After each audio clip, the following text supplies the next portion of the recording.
ಮೊದಲು 5 ವರ್ಷದ ಹಿಂದೆ ಅವ್ರನ್ನ ಕಾಂಗ್ರೆಸ್ ಅನ್ನೋರು, ಈಗ ಬರ್ತಾವ್ರ ಬಿಜೆಪಿ ಕಾಂಗ್ರೆಸ್ ಏನು ನನಗೆ ಯಾರು ಅಂತ ಕನ್ಫ್ಯೂಸ್ ಆಗ್ಬಿಟ್ಟಿದ್ದಾರೆ. ಶಿವಕುಮಾರ್ ಅವರೇ, ನನಗೆ ಸಿನಿಮಾಕ್ಕಿಂತ ನನಗೇನಾದ್ರು ಚಳುವಳಿ ಮೊದಲೇ ಪರಿಚಯ ಆಗಿದ್ರೆ ಸಿನಿಮಾಗೆ ಸೇರ್ತಿರಲಿಲ್ಲ, ಚಳುವಳಿಗೆ ಸೇರ್ತಾ ಇದ್ದೆ. ಚೇತನ್, ಸಿನಿಮಾ ಮೂಲಕನೇ ಯಾಕೆ ಬದಲಾವಣೆ ಮಾಡಕ್ ಆಗಲ್ಲ? ಅದು ಕೂಡ ಅತ್ಯುತ್ತಮವಾದ ಮಾಧ್ಯಮ. ಯಾವ 30,000 ಸಿನಿಮಾದಿಂದ ಯಾವ ರಚನಾತ್ಮಕ ಬದಲಾವಣೆ ಆಗಿದೆ, ಆದ್ರೆ ವ್ಯವಸ್ಥಿತವಾಗ ಬದಲಾವಣೆ ಸಿನಿಮಾದಿಂದ ಆಗಲ್ಲ. ಸಿನಿಮಾ ಆಧಾರ ಆದಂತ ಒಬ್ರು ಒಂದು ಪ್ರಜಾಕೀಯ ಅಂತ ಒಂದು ಪಕ್ಷ ಕಟ್ಟಿದ್ರು. ಈ ಉತ್ತಮ ಪ್ರಜಾಕೀಯ ಅಂತ ಏನ್ ಮಾಡಿದ್ರು, ಅವ್ರಿಗೆ ಮಾತಾಡೋ ಖಂಡಿತ ಹಕ್ಕಿದೆ, ಬಟ್ ಅವ್ರಿಗೆ ಸಮಾಜದ ಬಗ್ಗೆ ಅರಿವಿಲ್ಲ, ತಿಳುವಳಿಕೆ ಇಲ್ಲ. ನೀವು ಕಟ್ಬೋದು, ಬಟ್ ಆ ಮನಸ್ಥಿತಿ ಇರಬೇಕು. ಆ ಮನಸ್ಥಿತಿ ಆ ಟೀಮ್ ನಲ್ಲಿ, ಆ ತಂಡದಲ್ಲಿ ಆ ವ್ಯಕ್ತಿನ ನನ್ ಕಾಣಿಸ್ತೀನಿ. ಕ್ರಿಶ್ಚಿಯನ್ನರ ರಾಷ್ಟ್ರ ಬ್ರಿಟನ್ ಈ ಲೆಕ್ಕಾಚಾರಗಳಿರುವ ಸಂದರ್ಭದಲ್ಲಿ ಅನ್ಯ ಧರ್ಮ ಯಾರೋ ಪ್ರಧಾನಿ ಆಗ್ತಾರೆ ಅನ್ನೋದಾದ್ರೆ ನಮ್ಮ ದೇಶ ನಾಳೆ ಅದನ್ನ ಆಗ್ಬೋದಲ್ಲ ಅಂತ. ಬಿಜೆಪಿ ಜೆಡಿಎಸ್ ಮೈತ್ರಿ. ಸೆಕ್ಯುಲರ್ ಅಂದ್ರೆ ಧರ್ಮಗಳಿಂದ ದೂರ ಇರೋದು. JDS ಕಾಂಗ್ರೆಸ್ ಧರ್ಮಗಳಿಂದ ದೂರ ಇರ್ತಾರ. ಮಲೆ ಮಾದಪ್ಪ ದೇವಸ್ಥಾನದಲ್ಲಿ ಮಳೆಗೋಸ್ಕರ ನೀರಿಗೋಸ್ಕರ ಪೂಜೆ ಮಾಡ್ತಾರೆ ಸಿದ್ದರಾಮಯ್ಯ. ಒಬ್ಬ ಲಿಂಗಾಯತ ಒಕ್ಕಲಿಗರಿಗೆ ಸಿಗೋ ಸವಲತ್ತು ಒಬ್ಬ ದಲಿತ ಆದಿವಾಸಿಗಳಿಗೆ ಸಿಗತ್ತ? ಎಸ್, ನರೇಂದ್ರ ಮೋದಿ ಏನನ್ಸುತ್ತೆ ನಿಮಗೆ? 56 ಇಂಚ್ ಚೆಸ್ಟ್, 56 ಅಡಿ ಅಂದ್ರೆ ನೀವು ಮೀಡಿಯಾ ಮುಂದೆ ನಿನ್ ತಲೆಯಲ್ಲಿ ಏನಿದೆ ಅಂತ ಹೇಳಕ್ಕಾಗಲ್ಲ ಅಂದ್ರೆ ನಿಮ್ಗೆ ಏನ್ ಧೈರ್ಯ ಇದೆ? DK ಶಿವಕುಮಾರ್ ಹಾಗೆ ವಿಜಯೇಂದ್ರ. ಇಲ್ಲ, ನನಗೆ ಇವರಿಬ್ರು ಒಂದು ರೀತಿ ಇವರಿಬ್ರು ಇವೆಂಟ್ ಮ್ಯಾನೇಜರ್ಗಳು ಅಂತ ಕಾಣ್ತಾರೆ. ಚೇತನ್ ಅವ್ರು ಯಾವ ಜಾತಿ?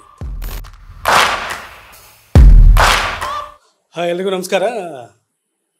ರಾಜಕಾರಣ ಸಂದರ್ಶನ, ಬೇರೆ ಬೇರೆ ಸಂದರ್ಶನ ನಮ್ಮ ಚಾನಲ್ ನೋಡ್ತಿರ್ತೀರಿ. ಸೊ ಇದು ರಾಜಕಾರಣ ಸೇರಿದಂತೆ ಎಲ್ಲ ರೀತಿಯ ಸಂದರ್ಶನ, ಒಂದು ಡಿಫ್ರೆಂಟ್ ನನಗೊಂದು ಅವಕಾಶ. ನಮ್ಮ ಜೊತೆ ಈಗ ನಟ, ಜೊತೆಗೆ ರಾಜಕಾರಣಿ ಅಂತ ಹೇಳಲ್ಲ, ಯಾಕಂದ್ರೆ ರಾಜಕಾರಣಿ ಅಂತ ಅವ್ರು ಒಪ್ಕೊಳ್ಳಲ್ಲ. ಸಮಾಜದಲ್ಲಿ ಸಮಾಜ ಎಲ್ಲರೂ ಒಂದೇ ಇಲ್ಲಿ ಅಂತ. ಮೊದಲು 5 ವರ್ಷದ ಹಿಂದೆ ಅವ್ರನ್ನ ಕಾಂಗ್ರೆಸ್ ಅನ್ನೋರು, ಈಗ ಬರ್ತಾವ್ರ ಬಿಜೆಪಿ ಕಾಂಗ್ರೆಸ್ ಏನು ನನಗೆ ಯಾರು ಅಂತ ಕನ್ಫ್ಯೂಸ್ ಆಗ್ಬಿಟ್ಟಿದ್ದಾರೆ. ಸೊ ನಿಮ್ಮ ಜೊತೆ ಚೇತನ್ ಸರ್ ಇದ್ದಾರೆ. ಹಾಯ್ ಸರ್, ನಮಸ್ಕಾರ. ನಮಸ್ಕಾರ.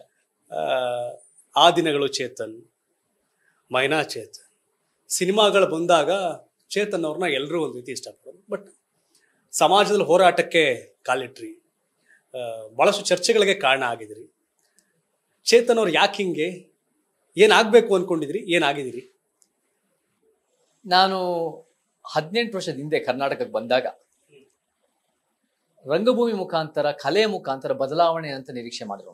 ಇವಾಗ ಜನ ಕಲೆ ಅಂದಾಗ ಒಂದು ಮನೋರಂಜನೆ ಅನ್ಬೋದು, ಸಿನಿಮಾ ಅಂದ ಕಲೆ ಅಂದ ಒಂದು ವ್ಯಾಪಾರ ಅನ್ಬೋದು. ಬಟ್ ನಾನು ರಂಗಭೂಮಿ ಮುಖಾಂತರ ಒಂದು ಬದಲಾವಣೆ ಅಂತ ನಾನು ಒಂದು ಸ್ಕಾಲರ್ಶಿಪ್ ತೊಗೊಂಡು ಬಂದಿದ್ದೆ. ಬೈ ಚಾನ್ಸ್ ನನಗೆ ಸಿನಿಮಾ ಅವಕಾಶ ಸಿಕ್ತು. ಸಿನಿಮಾ ನಡೀತಿರುವಾಗ ನಾನು ಸಮಾಜ ಸೇವೆ ಮಾಡ್ತಾ ಇದ್ದೆ. ಬಟ್ ನನಗೆ ಚಳುವಳಿ ಅನ್ನೋದು ನನಗೆ ಪರಿಚಯ ಇರಲಿಲ್ಲ. ಚಳುವಳಿ ಅನ್ನೋದು ನನಗೆ ಪ್ರಪಂಚ ಗೊತ್ತಿರಲಿಲ್ಲ. ನಾನು ಏನಾದರೂ ಮಾತಾಡಿದ್ರೆ ಜನ ಎಲ್ಲೋ ಒಂದ್ ಕಡೆ ಏನೇನೋ ಹೇಳ್ತಾ ಇದ್ದಾನೆ. ನನಗೂ ಕೂಡ ಅಮೆರಿಕಾಯಿಂದ ಬಂದಿದ್ರೆ ಎಲ್ಲೋ ಒಂದ್ ಕಡೆ ನನ್ನ ಸಿದ್ಧಾಂತಗಳು ಒಪ್ಪಿಗೆ ಇಲ್ಲ ಅನ್ಕೊಂಡಿದ್ದೆ. ನಂದೇ ಸರಿ ಇಲ್ಲ ಅನ್ಕೊಂಡಿದ್ದೆ. ಆಮೇಲೆ ಹೋಗ್ತಾ 2011 ಆಂಟಿ ಕರಪ್ಷನ್ ಹೋರಾಟ, 2012 ಎಂಡೋಸಲ್ಫಿನ್ ಹೋರಾಟದ 90 ಕೋಟಿ ನಾವು ಇದನ್ನ ಮಾಡಿಸಿದ್ವಿ 2013 ಅಷ್ಟೊತ್ತಿಗೆ. ಆಮೇಲೆ 2013 ಮೈನಾ ಆದ್ಮೇಲೆ ನನಗೆ ಈ ಚಳುವಳಿಯ ಪ್ರಪಂಚ ಹತ್ರ ಆಯ್ತು. ಆಮೇಲೆ ಗೊತ್ತಾಯ್ತು ನನ್ನಲ್ಲಿ ತಪ್ಪಿಲ್ಲ, ಈ ವ್ಯವಸ್ಥೆಯ ಅಸಮಾನತೆಯ ಕೂಪ ಅನ್ನೋದು ವ್ಯವಸ್ಥೆಯಲ್ಲಿ ತಪ್ಪಿದೆ. ಸೊ ನಾನು ಅದನ್ನ ಮುಖಾಂತರ ಒಂದು ಚಳುವಳಿಯಲ್ಲಿ ಇವತ್ತು ನಡೀತಾ ಇದೆ. ಆದರೆ ಚಳುವಳಿನಲ್ಲಿ ಇವತ್ತು ದುಡ್ಡಿಲ್ಲ, ಚಳುವಳಿ ಇವತ್ತು ನಮ್ಮ ಸಮಾನತೆಯ ಚಳುವಳಿನಲ್ಲಿ ಪ್ರಚಾರ ಇಲ್ಲ, ಸಮಾನತೆಯ ಚಳುವಳಿಯಲ್ಲಿ ಭೂಮಿ ಇಲ್ಲ, ಮಾಧ್ಯಮ ಶಕ್ತಿ ಇಲ್ಲ, ಸಮಾಜ ಒಂದು ಸೆಲೆಬ್ರಿಟಿಗಳಿಲ್ಲ. ಸೊ ಆಗ ರಾಜಕೀಯ ಅಸ್ತಿತ್ವ ಬಿಡಿ, ಅದಿಲ್ವೇ ಇಲ್ಲ. ಸೊ ಆ ಕಾರಣಕ್ಕೆ ಮೂಲೆ ಗುಂಪಾಗಿ ತಳಮಟ್ಟದಲ್ಲಿದೆ. ಅದನ್ನ ಬೆಳೆಸ್ಬೇಕು. ಬಹುಶಃ ಶಿವಕುಮಾರ್ ಅವರೇ, ನನಗೆ ಸಿನಿಮಾಕ್ಕಿಂತ ನನಗೇನಾದ್ರು ಚಳುವಳಿ ಮೊದಲೇ ಪರಿಚಯ ಆಗಿದ್ರೆ ಸಿನಿಮಾಗೆ ಸೇರ್ತಿರಲಿಲ್ಲ, ಚಳುವಳಿಗೆ ಸೇರ್ತಾ ಇದ್ದೆ. ಬಹಳ ಆಶ್ಚರ್ಯ, ನಿಮ್ಗೆ ಡಬಲ್ ಗುಂಡಿಗೆ ಅಂದ್ರೂ ತಪ್ಪಾಗಲ್ಲ. ಚೇತನ್ ಅವ್ರ ವಿರೋಧಿಗಳು ಯಾರು? ಮೊದಲು ಬಿಜೆಪಿ ವಿರೋಧ ಮಾಡ್ಬೇಕಾದ್ರೆ ಕಾಂಗ್ರೆಸ್ ಅವರು ಅನ್ನೋರು, ಕಾಂಗ್ರೆಸ್ ಅವರು ಸಹ ಹಾಕೊಂಡು ಅವರ ತಪ್ಪುಗಳನ್ನ ಎಳೆಯಾಗಿ ಬಿಚ್ಚಿಟ್ಟು ಇದು ಮಾಡ್ತಾ ಹೋರಾಟ ಕೊಡ್ತಾ ಬಂದ್ರಿ. ಚೇತನ್ ಅವ್ರನ್ನ ಯಾವುದು ಅಂತ ಬ್ರ್ಯಾಂಡ್ ಮಾಡಿದಾರೆ. ಈಗ ಏನ್ ಬ್ರ್ಯಾಂಡ್ ಏನು? ಸಮಾನತಾವಾದಿ, ಸಮಾಜ. ನಾವು ಯಾವುದೇ ಜಾತಿ, ಲಿಂಗ, ವರ್ಗ, ಧರ್ಮ, ದೇಶ ಕೊಟ್ಟಿರ್ಬೋದು, ಅದು ಯಾವುದು ನಮ್ಮ ಆಯ್ಕೆ ಆಗಿರಲಿಲ್ಲ, ಅದು ಬೈ ಚಾನ್ಸ್. ಅದು ಆದ್ರೆ ಬೈ ಚಾಯ್ಸ್ ನಾವೇನಾಗ್ತೀವಿ ಅದು ನಮ್ಮತನ. ಬೈ ಚಾಯ್ಸ್ ಅನ್ನೋದು ನಾನೊಬ್ಬ ಸಮಾನತಾವಾದಿ. ಎಲ್ಲ ಮನುಷ್ಯರು ಹುಟ್ಟಾಗ ಸರಿ ಸಮಾನರು, ಆದ್ರೆ ಹುಟ್ಟದ ಮೇಲೆ ಎಲ್ಲರಿಗೂ ಸರಿ ಸಮಾನದ ಅವಕಾಶ ಸಿಗಲ್ಲ. ನನ್ನಂತೂ ಜಾಸ್ತಿ ಸಿಕ್ಕಿದೆ, ಆರ್ಥಿಕವಾಗಿ, ಜಾತಿಯಿಂದ, ಶೈಕ್ಷಣಿಕವಾಗಿ, ಮತ್ತೆ ಸಿನಿಮಾದ ಬೇರೆ ಬೇರೆ ರೀತಿಯಲ್ಲಿ ಜಾಸ್ತಿ ಸಿಕ್ಕಿದೆ. ಎಲ್ಲರಿಗೂ ಸರಿ ಸಮಾನದ ಅವಕಾಶಗಳು, ಘನತೆ, ಆರ್ಥಿಕತೆ ಕಟ್ಟೋ ಕನಸುಗಾರ ನಾವು. ಸೊ ಆ ಕಾರಣಕ್ಕೆ ಒಂದು ಸಮಾಜ, ನಮಗೆ ಯಾವ ಒಂದು ಪಕ್ಷ ವಿರೋಧ ಅಲ್ಲ, ಯಾವ ಒಂದು ಜಾತಿ ವಿರೋಧ ಅಲ್ಲ, ಯಾವ ಒಂದು ಲಿಂಗ ಅಥವಾ ಯಾವ ಒಂದು ಭಾಷೆ ವಿರೋಧ ಅಲ್ಲ, ನಮಗೆ ಧರ್ಮ ವಿರೋಧ ಅಲ್ಲ. ನಮ್ಮ ವಿರೋಧ ಇಡೀ ಭೇದ ಭಾವನೆಯ ವ್ಯವಸ್ಥೆ, ಈ ಅಸಮಾನತೆಯ ವ್ಯವಸ್ಥೆ ನಮ್ಮ ವಿರುದ್ಧ. ಅದಕ್ಕೆ ಬಾಬಾ ಸಾಹೇಬ್ರ ತಂದೆ ಪೆರಿಯಾರ್ ನಮ್ಮ ಮಾರ್ಗದರ್ಶಕರು, ದೇಶ ನಿರ್ಮಾಣ ಮಾಡಿರೋರು. ಅವರ ದೊಡ್ಡ ಶತ್ರುನೇ ಕಾಂಗ್ರೆಸ್ ಪಕ್ಷ.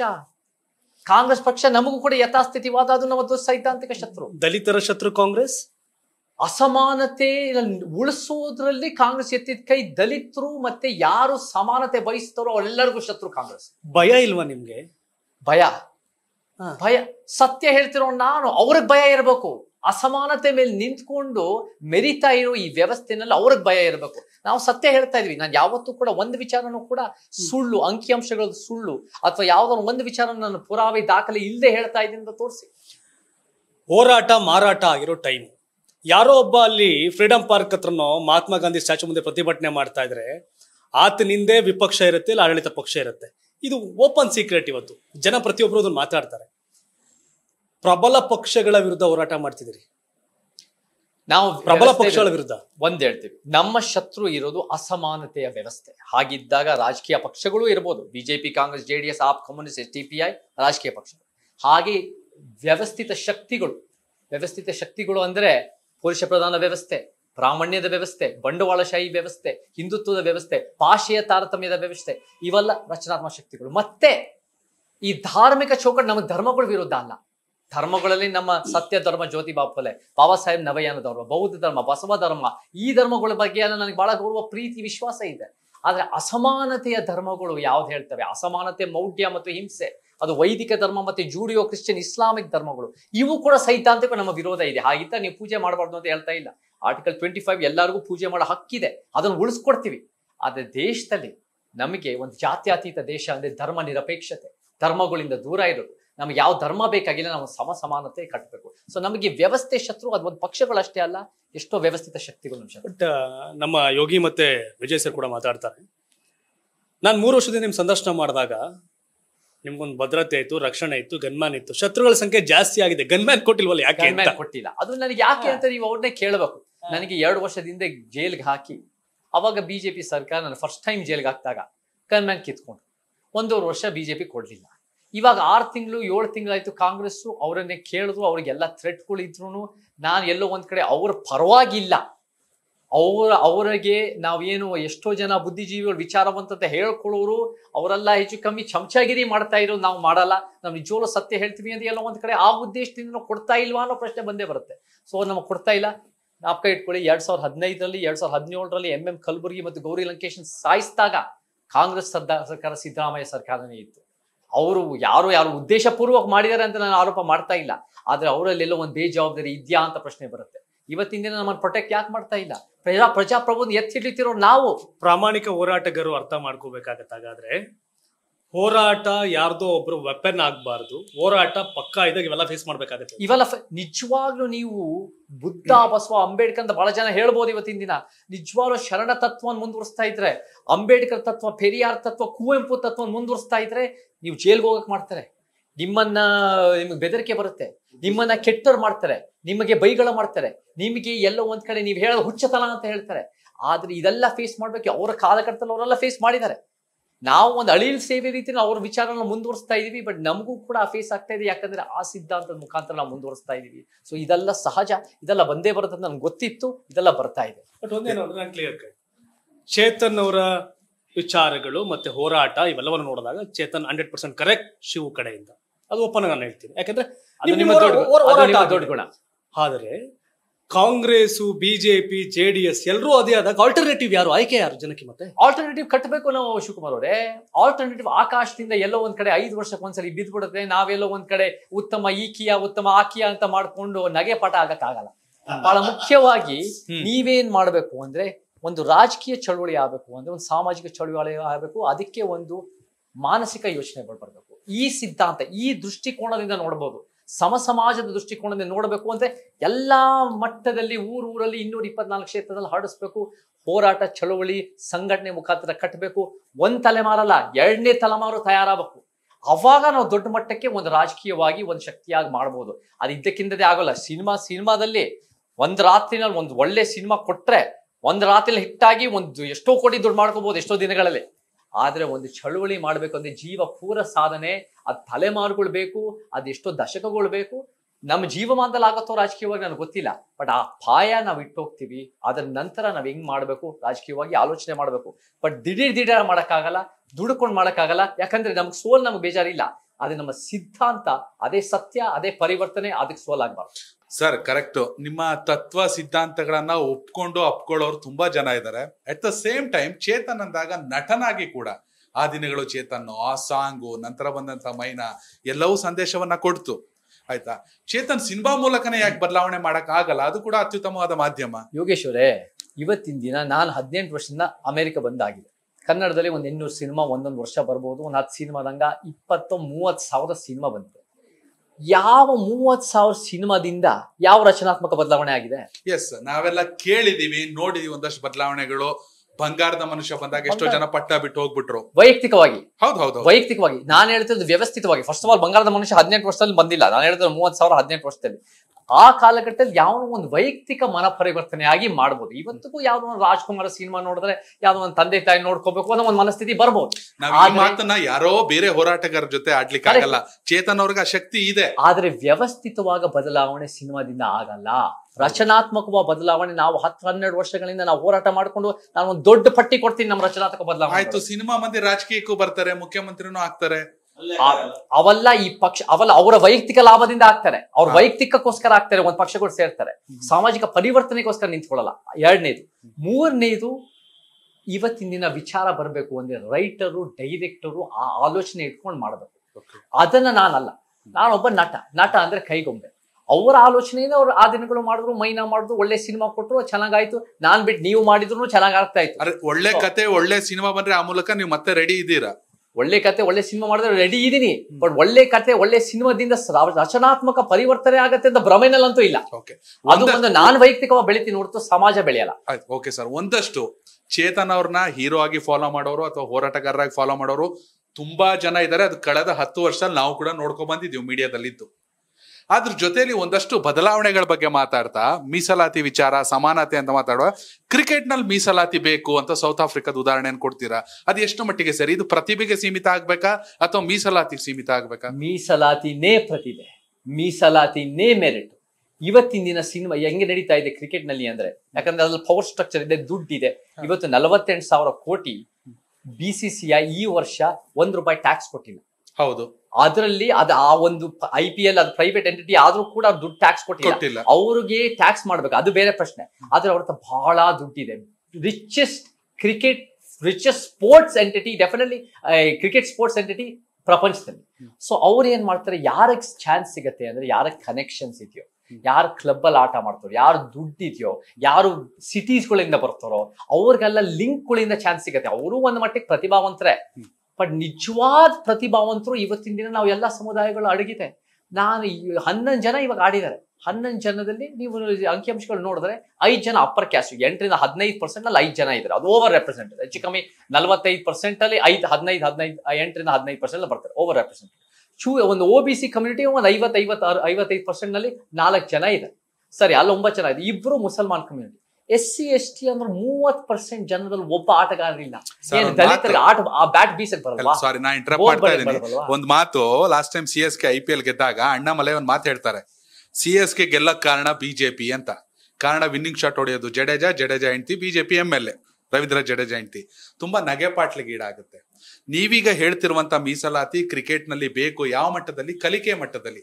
ದೇಶ ಅಂತ ರೆಪ್ರೆಸೆಂಟ್ ಮಾಡುವಾಗ ಅಲ್ಟಿಮೇಟ್ ಆಗಿ, ಹೌದು ನೀವ್ ಹೇಳೋದನ್ನ ಅಗ್ರಿ ಮಾಡ್ತೀನಿ, ದೇಶ ಅಂತ ಬಂದಾಗ ಅಲ್ಟಿಮೇಟ್ ಆಗಿ 11 ಮೆಂಬರ್ಸ್ ಪ್ರತಿಭೆ ಇರೋರು ಮಾತ್ರ ಆಡ್ಬೇಕು.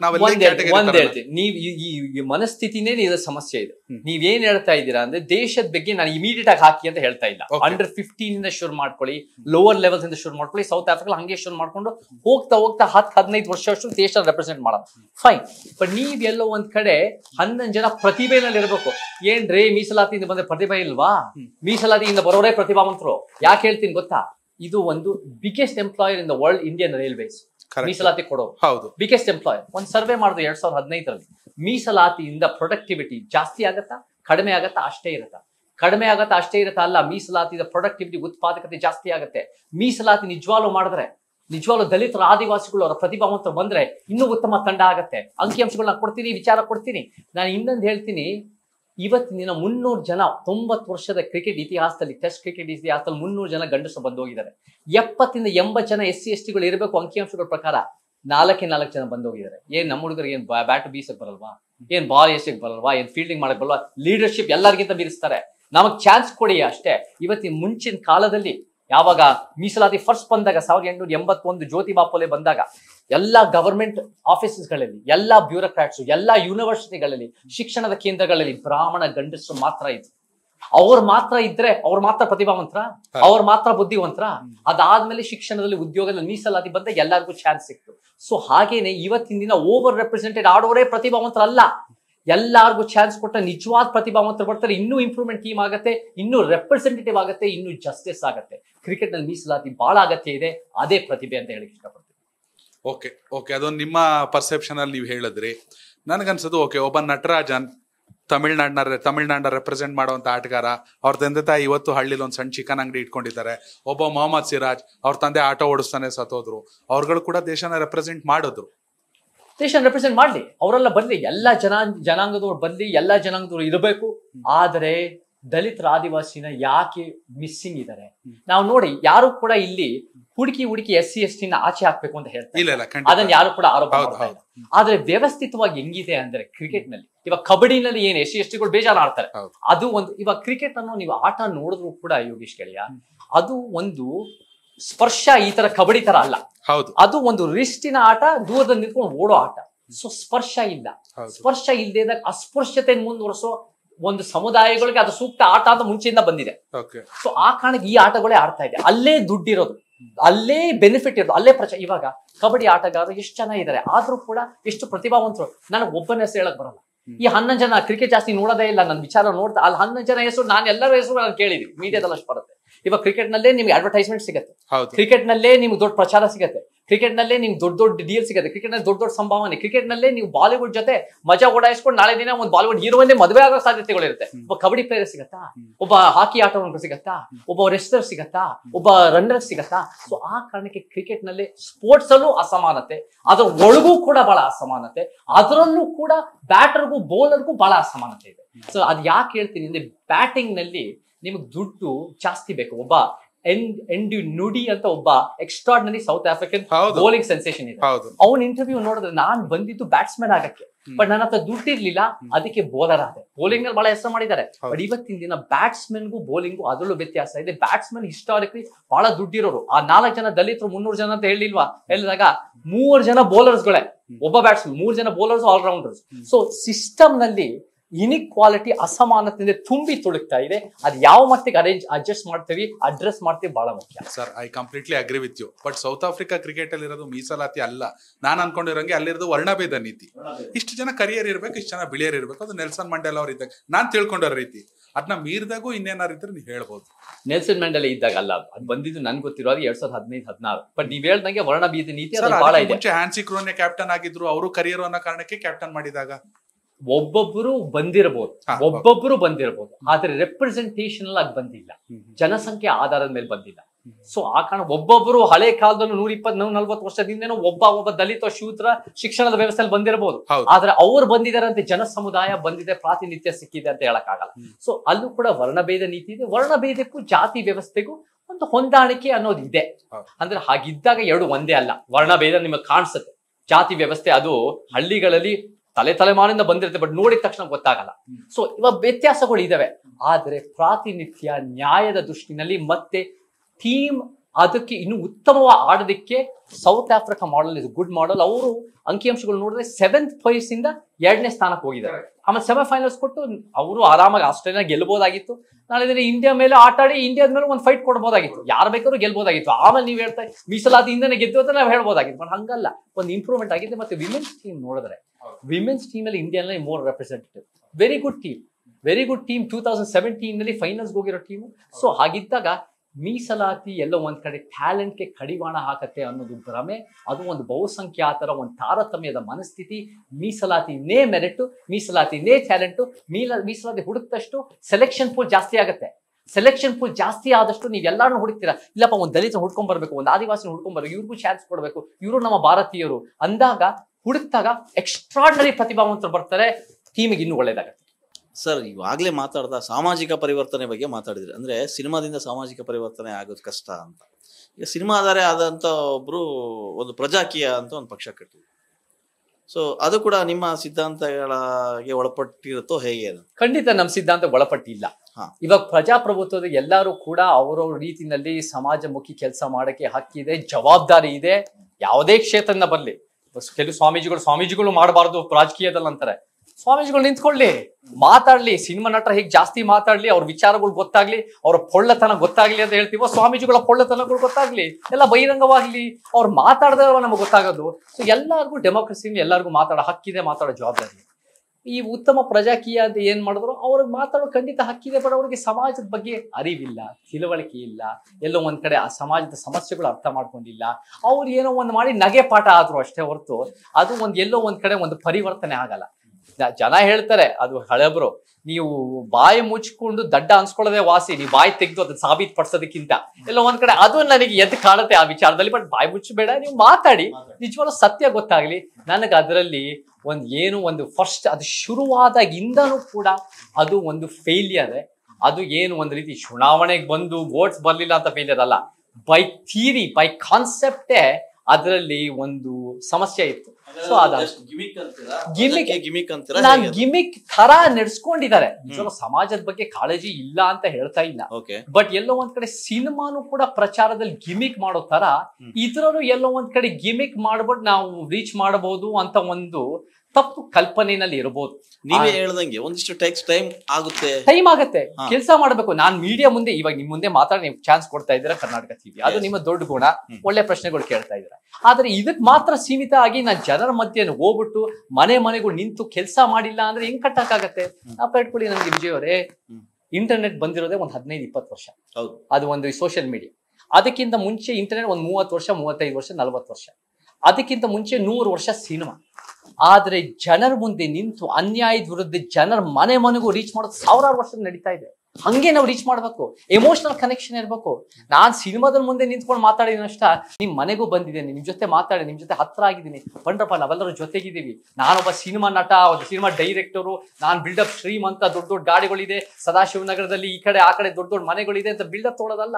ನೀವು ಬಂದು ತಳಮಟ್ಟದಲ್ಲಿ ಎಲ್ಲರಿಗೂ ಸಮಾನ, ಈ ಅಸಮಾನತೆಯ ವ್ಯವಸ್ಥೆ ಪ್ರಶ್ನೆ ಮಾಡಿ ನೀವು ಕಟ್ಬೋದು, ಬಟ್ ಆ ಮನಸ್ಥಿತಿ ಇರಬೇಕು. ಆ ಮನಸ್ಥಿತಿ ಆ ಟೀಮ್ ನಲ್ಲಿ, ಆ ತಂಡದಲ್ಲಿ ಆ ವ್ಯಕ್ತಿನ ನನ್ ಕಾಣಿಸ್ತೇನೆ. ಹಾಗಾದ್ರೆ ಈ ಇರೋ ಪಕ್ಷಗಳಲ್ಲಿ ಸಾಮಾಜಿಕ ಪರಿವರ್ತನೆ ಮಾಡುವಂತ ಯಾವ ಪಕ್ಷಗಳಲ್ಲೂ ಇಲ್ವಾ ಆ ಶಕ್ತಿ? ಪರಿವರ್ತನೆ ಹೆಂಗ್ ಡಿಫೈನ್ ಮಾಡ್ತೀರ ಮೇಲೆ ಡಿಪೆಂಡ್ ಆಗುತ್ತೆ. ಸಾಮಾಜಿಕ ಯಥಾಸ್ಥಿತಿ ಲೆಕ್ಕಾಚಾರ ಈ ಮಾಡ್ತಿರೋದು ಕಾಂಗ್ರೆಸ್, JDS, ಆಪು, ಈ ಉದಾರವಾದಿ ಪಕ್ಷಗಳು. ಪರಿವರ್ತನೆ ಅಂತ ನಿಂತ್ಕೊಂಡಿರೋರು 1925 RSS ಶುರುವಾಗಿದ್ದು ಪರಿವರ್ತನೆಗೆ. ಕಮ್ಯುನಿಸ್ಟ್ ಅನ್ನೋದು 1925 ಕಾನ್ಪುರ ಶುರು ಮಾಡಿದ್ದು ಪರಿವರ್ತನೆಗೆ. ಮತ್ತೆ ನಮ್ಮ ಅಂಬೇಡ್ಕರ್ ವಾದ, ಪೆರಿಯಾರ್ ವಾದ, ಸಮಾನತಾವಾದನು ಪರಿವರ್ತನೆಗೆ. ಆದರೆ RSS ಹಿಂದುತ್ವದ ಪರಿವರ್ತನೆ ಅದು ಒಂದು ಸುಳ್ಳು ಮತ್ತೆ ಒಂದು ದ್ವೇಷದ ಮೇಲೆ ಕಟ್ಟಿರೋ ಪರಿವರ್ತನೆ. ಕಮ್ಯುನಿಸ್ಟ್ ಪರಿವರ್ತನೆ ಅದು ಒಂದು ಆರ್ಥಿಕತೆಗೆ ಸೀಮಿತ ಆಗಿ ಬೇರೆ ಬೇರೆ ಸಮಸ್ಯೆಗಳು, ಜಾತಿ, ಲಿಂಗ, ಭಾಷೆ, ಸಾಂಸ್ಕೃತಿಕ, ಆಧ್ಯಾತ್ಮಿಕ ತಾರತಮ್ಯ ಪ್ರಶ್ನೆ ಮಾಡದೇ ಇರೋ ಒಂದು ಬರೀ ಆರ್ಥಿಕತೆಗೆ ಸೀಮಿತ ಆಗೋದು. ಇಡೀ ಅನ್ಯಾಯದ ವ್ಯವಸ್ಥೆ, ಸಂಪೂರ್ಣವಾದ ಪರಿವರ್ತನೆ ನಂಬ್ಕೊಂಡಿರೋರು ನಮ್ಮ ಸಿದ್ಧಾಂತ. ಇವರಿಬ್ಬರು ಕೂಡ ಕೇಡರ್ ಬೇಸ್ಡೆ. ಆದ್ರೆ ಅವರು ಕೇಡರ್ ಬೇಸ್ಡ್ ಆದ್ರೂ ಅವ್ರ ಐಡಿಯಾಲಜಿನಲ್ಲಿ ಹುಳುಕಿದೆ ಈ ಕಡೆ ಮತ್ತೆ ಈ ಕಡೆ ಕಂಪ್ಲೀಟ್ ಇಲ್ಲ ಅಂತ ಹೇಳಕ್ಕೆ ಇಷ್ಟ. ಎಸ್, ಬಹಳ ಸ್ಪಷ್ಟವಾಗಿ ಹೇಳ್ತಾ ಇದ್ದೀರಿ ನಿಮ್ಮ ನಿಲುವು ಏನು, ಲೆಕ್ಕಾಚಾರ ಇಲ್ಲ ಅಂತ. ಬಟ್ ಎಲ್ರಿಗೂ ಏನು ಗೊಂದಲ ಅಂದ್ರೆ ಸೇಮ್, ಅವರು ಥಿಯರಿ ಅಷ್ಟೇ ಮಾಡ್ತಿರೋ, ಪ್ರಾಕ್ಟಿಕಲ್ ಆಗಿ ಗ್ರೌಂಡಿಗೆ ಬರಲಿಲ್ಲ. ಪ್ರಜಾಕೀಯ ಉಪೇಂದ್ರ ಅಂತ ಪ್ರಾಕ್ಟಿಕಲ್ ಆಗಿ ನಾವು ಗ್ರೌಂಡಿಗೆ ಬಂದಾಗ ಏನು ಅರ್ಥ ಆಗುತ್ತೆ, ಅದು ಹೋರಾಟಗಳಾಗುತ್ತೆ, ಮಾಡಲೇಬೇಕು ಅಂತ. ಬಟ್ ಸಹಜ, ಹೌದು, ಎಲ್ಲರೂ ಎಲ್ಲ ವ್ಯವಸ್ಥೆ ಬಗ್ಗೆ ಬೇಜಾರಾಗಿದೆ, ಅಸಮಾನತೆ ಬಗ್ಗೆ ಬೇಸರ ಇದೆ. ಮೊದಲಾದ್ರೆ ಜಾತಿ ಪ್ರಾಮುಖ್ಯತೆ ಇತ್ತು, ಯಂಗ್ ಜನರೇಷನ್ ಜಾತಿ ಬಗ್ಗೆ ಕೇರ್ ಮಾಡ್ತಿಲ್ಲ, ಧರ್ಮದ ಬಗ್ಗೆ ಕೇರ್ ಮಾಡ್ತಿಲ್ಲ. ಬಟ್ ಯಾರೋ ಒಬ್ರು ಆಲ್ಟರ್ನೇಟಿವ್ ಬೇಕಲ್ಲ ಅಂತ ನಮಗೆ ಜಾತಿ ವಿಚಾರನೇ ಮಾತಾಡ್ತೀವಿ. ಇವತ್ತಿನ ದಿನ ನೀವು ಜಾತಿ ಬಗ್ಗೆ ಹೇಳಿದ್ರೆ ಯಂಗ್ ಜನರೇಷನ್ ಜಾತಿ ಬಗ್ಗೆ ಕೇರ್ ಮಾಡ್ತಾ ಇಲ್ಲ. ಬಟ್ ಹಾಗಿದ್ದಾಗ ಇವತ್ತು ಕ್ರಿಕೆಟ್ ವಿಚಾರದಲ್ಲೂ ಯಾರೋ ಒಬ್ರು ಕೇಳಿದ್ರು, ನಾವ್ ಯಾವತ್ತೂ ಕೂಡ ಸಚಿನ್, ದ್ರಾವಿಡ್ನ ಜಾತಿ ವಿಚಾರದಲ್ಲಿ ನೋಡಿಲ್ಲ. ಇವಾಗ ನೀವು ನೋಡ್ತಾ ಇದ್ದೀರಲ್ವಾ, ಅದು ಎಲ್ಲೋ ಒಂದ್ ಕಡೆ ನಮಗೆ ಅಸಮಾಧಾನ ಆಗ್ತದೆ. ಜಾತಿ ವಿಚಾರ ನೀವು ಇವತ್ತು ಗಮನಿಸ್ತಾ ಇದ್ದೀರಾ ಅನ್ನೋ ಕಾರಣಕ್ಕೆ ಮುಂಚೆನು ಜಾತಿಯಿಂದ ಅದು ಒಂದು ಫ್ಯಾಕ್ಟರ್ ಆಗಿಲ್ಲ ಅಂತ ಹೇಳಕ್ಕಾಗಲ್ಲ. ಜಾತಿಯೂ ಒಂದು ಕಾರಣ ಇದೆ ಇವತ್ತು ನಿಮ್ಮ ಬೆಳವಣಿಗೆ. ನಾವು ನೋಡದೇ ಇದ್ರೆ ಅದು ನಮ್ಮ ಕುರುಡತನ. ಸೊ ಆ ಕಾರಣಕ್ಕೆ ಇವತ್ತಿನ ದಿನ ಜಾತಿ, ಇವತ್ತಿನ ದಿನ ಲೀಡರ್ಸ್, ಅದು ದೇವೇಗೌಡರು ಆಗಿರ್ಬೋದು ಒಂದು ಒಕ್ಕಲಿಗ ಜಾತಿಯ ಲೀಡರು, ಯಡಿಯೂರಪ್ಪ ಆಗಿರ್ಬೋದು ಲಿಂಗಾಯತ ಜಾತಿಯ ಲೀಡರು, ಸಿದ್ದರಾಮಯ್ಯನು ಒಂದು ಕುರುಬ ಜಾತಿಯ ಲೀಡರ್ ಅನ್ನೋದು ನಮ್ಮ ಕಣ್ಣಲ್ಲಿ ಎಷ್ಟೋ ಎವಿಡೆನ್ಸ್ ಕೊಡ್ಬೋದು ನಾನು ಅದಕ್ಕೆ. ಸೊ ಆ ಕಾರಣಕ್ಕೆ ನಮಗೆ ನಿಜವಾದ ಲೀಡರ್ಶಿಪ್ ಏನ್ ಬೇಕು ಅಂದ್ರೆ ಜಾತಿ ವಿನಾಶದ ಲೀಡರ್ಶಿಪ್, ಆಂಟಿ ಕ್ಯಾಸ್ಟ್ ಲೀಡರ್ಸ್ ಅಲ್ಲ, ಇವರೆಲ್ಲ ಮಾಸ್ ಲೀಡರ್ ಅಂತಾರೆ. Mass leaders nothing but caste leader. ನಮಗೆ ಆಂಟಿ ಕ್ಯಾಸ್ಟ್ ಲೀಡರ್ಶಿಪ್ ಇದ್ದರೆ ನಮ್ಮ ಪರಿವರ್ತನೆ. ಸೊ ಆ ಆಂಟಿ ಕ್ಯಾಸ್ಟ್ ಲೀಡರ್ಶಿಪ್ ಅನ್ನೋದು ಅಂದ್ರೆ ಜಾತಿನೂ ಗುರುತಿಸ್ಬೇಕು. ಬರೀ ಆಂಟಿ ಕ್ಯಾಸ್ಟ್ ಮಾತ್ರ ಸೀಮಿತ ಆಗಲ್ಲ. ಇವಾಗ ನಮ್ಮ ಸಮಾಜದಲ್ಲಿ ಜಾತಿ ಒಂದೇ ಸಮಸ್ಯೆ ಇದೆ, ಸರಿ ಜಾತಿ ವಿನಾಶ ಅನ್ಬೋದು. ಜಾತಿಗೂ, ಬಂಡವಾಳಶಾಹಿ ವ್ಯವಸ್ಥೆಗೂ, ಪುರುಷ ಪ್ರಧಾನ ವ್ಯವಸ್ಥೆಗೂ, ಭಾಷೆಯ ತಾರತಮ್ಯಕ್ಕೂ, ಹಿಂದೂ ಎಲ್ಲ ಒಂದಕ್ಕೊಂದು ಕೂಡ್ಬಿಟ್ಟಿದೆ. ಎಲ್ಲ ಒಂದಕ್ಕೊಂದು ಸೀಮಿತ ಆಗ್ಬಿಟ್ಟಿದೆ. ಸೊ ನೀವು ಇಡೀ ಸಿಸ್ಟಮ್ ಅನ್ನ ಫೈಟ್ ಮಾಡದೇ ಇದ್ರೆ ನೀವು ಅಡ್ರೆಸ್ ಮಾಡಕ್ಕಾಗಲ್ಲ. ಬಟ್ ಹೌದು, ಭಾರತ ಅಪ್ಡೇಟ್ ಆಗ್ತಿದೆ, ಬೇರೆ ಬೇರೆ ದಿಶೆಯಲ್ಲಿ ಬೆಳೀತಾ ಇದೆ ದೇಶ. ಬ್ರಿಟನ್ ಪ್ರಧಾನಿ ಅಖಂಡ ಭಾರತದ ಮೂಲದವರು ರಿಷಿ ಸುನಾಕ್. ಅಮೆರಿಕಾದಲ್ಲೂ ಕೂಡ ಭಾರತೀಯರು ಅಧ್ಯಕ್ಷೀಯ ಪಟ್ಟಕ್ಕೆ ಈ ಲೆಕ್ಕಾಚಾರಗಳು ನಡೀತಾ ಇದೆ. ಸೊ ನಮ್ಮ ದೇಶದಲ್ಲೂ ಕೂಡ ಆ ರೀತಿ ಜಾತಿ ಮೀರಿದ ಲೆಕ್ಕಾಚಾರ ಬರ್ಬೋದು, ಆಗತ್ತಾ? ನಾನು ಎಕ್ಸಾಂಪಲ್ ಹೇಳಿದ್ದೆ. ಫಸ್ಟ್ ಆಫ್ ಆಲ್ ಜಾತಿ ಮೀರಿದ್ದಂತ ಅಲ್ಲ, ಜಾತಿನ ಗುರುತಿಸಿ ಅದರಲ್ಲಿ ಪ್ರತಿರೋಧ ನಾವು ತರಬೇಕು. ನಾವು ಜಾತಿ ಮೀರಿದ್ದು ಏನ್ ಅನ್ಕೊಂಡ್ಬಿಡ್ತಾರೆ ಅಂದ್ರೆ, ಈ ಒಂದೊಂದು ಯೋಚನೆ, ಇವಾಗ ರಾಜಕೀಯ ವ್ಯಕ್ತಿ ಆಗಿರ್ಬೋದು ಅಥವಾ ಇವರು ಸಿ.ಟಿ. ರವಿ ಅವರು ಮಾತಾಡಿದ್ ಕೇಳಿ, ಜಾತಿ ನೋಡಬಾರ್ದು, ನೋಡಿದ್ರೆ ಅದು ಹೋಗ್ಬಿಡತ್ತೆ. ಜಾತಿ ನೋಡದೇ ಇದ್ರೆ ಅದು ಹೋಗತ್ತೆ ಅಂತ ಹೆಂಗ್ರಿ? ಟ್ರಾಫಿಕ್ ನಾವು ಗುರುತಿಸಬಾರ್ದು, ಅದು ಹೋಗ್ಬಿಡತ್ತಾ? ಭ್ರಷ್ಟಾಚಾರ ನಾವು ಗುರುತಿಸಬಾರ್ದು, ಅದು ಹೋಗ್ಬಿಡತ್ತಾ? ನೀವು ಅದನ್ನ ಗುರುತಿಸಿ ಅದನ್ನ ಸರಿಪಡಿಸ್ಬೇಕು, ಅದನ್ನ ಅಡ್ರೆಸ್ ಮಾಡಬೇಕು. ಸೊ ಇವತ್ತಿನ ದಿನ ಕಮಲಾ ಹ್ಯಾರಿಸ್ ಆಗಿರ್ಬೋದು, ರಿಷಿ ಸುನಕ್ ಆಗಿರ್ಬೋದು, ಅವರು ಭಾರತೀಯ ಮೂಲದವರಾಗಿರ್ಬೋದು, ಬಟ್ ಆ ವ್ಯವಸ್ಥೆಗಳ ಶಕ್ತಿಗಳು, ಯಥಾಸ್ಥಿತಿ ಶಕ್ತಿಗಳು ಮತ್ತೆ ಒಂದು ಜನವಿರೋಧಿ ಶಕ್ತಿಗಳು ಪರವಾಗಿ ಬ್ಯಾಟಿಂಗ್ ಮಾಡ್ಕೊಂಡು ಬೆಳ್ಕೊಂಡಿರೋರು. ಅವರೇ ನಮ್ಮ ಸಮಾಜವಾದಿ ಅಲ್ಲ.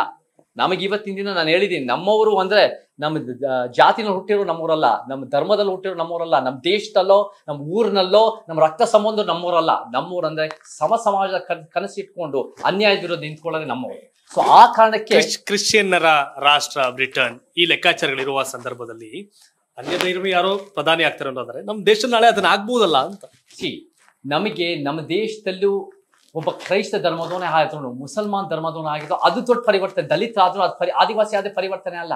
ನಮ್ಮ ದೇಶದ ಕ್ರೈಸ್ತ, ಮುಸಲ್ಮಾನ್, ಆದಿವಾಸಿ, ದಲಿತರ ಆಗ್ಬೇಕು ಅಂದ್ರೆ ಒಬ್ಬ ಸಮಾನತಾವಾದಿ ಕ್ರೈಸ್ತ ಧರ್ಮದವನು ಆಗ್ಬೇಕು, ಒಬ್ಬ ಸಮಾನತಾವಾದಿ ಮುಸಲ್ಮಾನ್ ಆಗ್ಬೇಕು, ಒಬ್ಬ ಸಮಾನವಾದ ದಲಿತರು ಆದಿವಾಸಿ ಆಗ್ಬೇಕು, ಅಥವಾ ಬ್ರಾಹ್ಮಣನೇ ಆಗ್ಲಿ. ನಮಗೆ ಒಂದು ಸಮಾನತಾವಾದಿ ಮನುಷ್ಯ ಆಗ್ಬೇಕು. ಇದು ಒಂದು ಅಸ್ಮಿತೆಗೆ ಸೀಮಿತ ಅಲ್ಲ. ಅಸ್ಮಿತೆಗೆ ಸೀಮಿತ ಮಾಡಿದ್ರೆ ನೀವೆಲ್ಲ ಒಂದ್ ಕಡೆ ದಲಿತರು, ನಾನು ಇದೇ ಹೇಳ್ತೇನೆ ನೋಡ್ರಪ್ಪ, ನೀವು ಇವತ್ತಿನ ದಿನ ನಮ್ಮವರು ಒಂದು ಯಾರು ನಮ್ಮವರು ಒಂದು ದಲಿತರು ಕಾಂಗ್ರೆಸ್ನಲ್ಲೂ ಇದ್ದಾರೆ, ಬಿಜೆಪಿನಲ್ಲೂ ಇದ್ದಾರೆ, JDS ನಲ್ಲೂ ಇದ್ದಾರೆ. ಅವ್ರು ನಮ್ಮವರಾಗಲ್ಲ, ಅವ್ರು ಕಾಂಗ್ರೆಸ್, ಬಿಜೆಪಿ, JDS ಸಿದ್ಧಾಂತದವರು. ನಮ್ಮವರು ಅಂದ್ರೆ ಸಮಾಜ ಕಟ್ಟವರು, ಮನಸ್ಸು ಇಟ್ಕೊಂಡಿರೋರು, ಯಾವುದೇ ಜಾತಿ, ಧರ್ಮ, ಲಿಂಗ, ವರ್ಗ, ದೇಶದವರಾಗಿತ್ತು. ಸೊ ಹಾಗಿದ್ದಾಗ ನಾವು ಒಂದು ಅಸ್ಮಿತೆ ಮುಖ್ಯ ಅಲ್ಲ, ಸಿದ್ಧಾಂತ ಮುಖ್ಯ. ಹಿಂದುತ್ವನು ಅದೇ ರೀತಿ ಯೋಚನೆ ಮಾಡುತ್ತೆ. ಇವತ್ತಿನ ದಿನ ಇದ್ರಲ್ಲಿ ಹಾಕಿದ್ದಾರೆ, CM ಹಾಕಿದ್ದಾರೆ ಈ ಛತ್ತೀಸ್ಗಢ್ನಲ್ಲಿ, ದಿಯೋ ಅಂತ ವ್ಯಕ್ತಿ ಆದಿವಾಸಿನ ಮಾಡಿಸಿದ್ದಾರೆ. ಅವ್ರಿಗೆ ಏನ್ ಬೇಕು ಅಂದ್ರೆ, ಇವಾಗ ಕಾಂಗ್ರೆಸ್ ಹೆಂಗ್ ಲೆಕ್ಕಾಚಾರ ಮಾಡ್ತೀವಿ, ದಿಢೀರ್ ನಾವು ರೇವಂತ್ ರೆಡ್ಡಿ ಹಾಕಿದ್ ಹೆಂಗೆ, ಯಾಕೆ ಹಾಕಿದ್ರು ಅಂದ್ರೆ ಚುನಾವಣೆ ಯಾರು ಗೆಲ್ತಾರೋ ಅವರೇ CM, ಚುನಾವಣೆನ ಮುಖ್ಯ, ಲೆಕ್ಕಾಚಾರನೇ ಮುಖ್ಯ. ಬಟ್ ಹಿಂದುತ್ವ ಹಂಗಲ್ಲ. ಹಿಂದುತ್ವ ಒಂದು ಸೈದ್ಧಾಂತಿಕ ನೆಲೆಗಟ್ಟು. ನಾಳೆ ದಿನ ಯಾವನೋ ಒಬ್ಬ ಮುಸಲ್ಮಾನರು ಕ್ರೈಸ್ತನ್ ಬಯ್ಯೋ, ಮುಸಲ್ಮಾನರು ಕ್ರೈಸ್ತರು ಬಂದ್ರು ಕೂಡ ಅವ್ನು ಎತ್ತ ಹಾಕ್ಬಿಡ್ತಾರೆ, ಸರಸಂಚಾಲಕ ಮಾಡ್ಬಿಡ್ತಾರೆ, ಅವನ್ನೇ ಬೆಳೆಸ್ಬಿಡ್ತಾರೆ. ಯಾಕಂದ್ರೆ ಅವ್ರಿಗೆ ಸಿದ್ಧಾಂತ ಮುಖ್ಯ. ಆ ಸಿದ್ಧಾಂತದ ಲೋಪದೋಷ ಇದೆ. ಬಟ್ ನಾವು ಕೂಡ ಸಿದ್ಧಾಂತ ಮುಖ್ಯ. ನಮ್ಮ ಸಿದ್ಧಾಂತನೇ ಸತ್ಯ, ಪರಿವರ್ತನೆ. ನಾವು ಮನುಷ್ಯರ ಮಧ್ಯೆ ಅಸ್ಮಿತೆ ತರದಲ್ಲ, ಸೈದ್ಧಾಂತಿಕ. ಎಸ್ ಸರ್, ನೀವು ಹೇಳ್ತಿರೋ ದಾಟಿ, ನೀವು ಹೇಳ್ತಿರೋ ಮಾತುಗಳು ಹೌದು, ಫ್ಯೂಚರ್ಲಿ ಒಂದಷ್ಟು ಬದಲಾವಣೆಗೆ ನಾಂದಿ ಅಥವಾ ಮುನ್ನುಡಿ ಅಂತ ಅನ್ಕೊಳ್ಳೋಣ. ಯಾವ ರಾಜಕೀಯ ನಾಯಕ ಅಥವಾ ಜನನಾಯಕ, ಆಡಳಿತಾತ್ಮಕ ಅಧಿಕಾರಿ ಯಾರಿಂದಲೂ ಬದಲಾವಣೆ ಆಗ್ತಾ ಇಲ್ಲ. ಹುಟ್ಟುವಂತ ವ್ಯಕ್ತಿ ಅಥವಾ ಯಾವ್ದೋ ಒಂದು ಮಗು ನಾನು ದಲಿತ ಆಗಿ ಹುಟ್ಟಬೇಕು ಅಥವಾ ನಾನು ಬ್ರಾಹ್ಮಣ ಆಗಿ ಹುಟ್ಟಬೇಕು ಅಂತ ಒಂದು ವ್ಯವಸ್ಥೆಯಲ್ಲಿ ಬಂದ್ಬಿಡುತ್ತೆ. ಸರಿ, ಲೀಡರ್ಸ್ಗಳು ಸರಿ ಇಲ್ಲ ಅಂದ್ಮೇಲೆ ಜನಸಾಮಾನ್ಯರ ಜವಾಬ್ದಾರಿ ಏನು?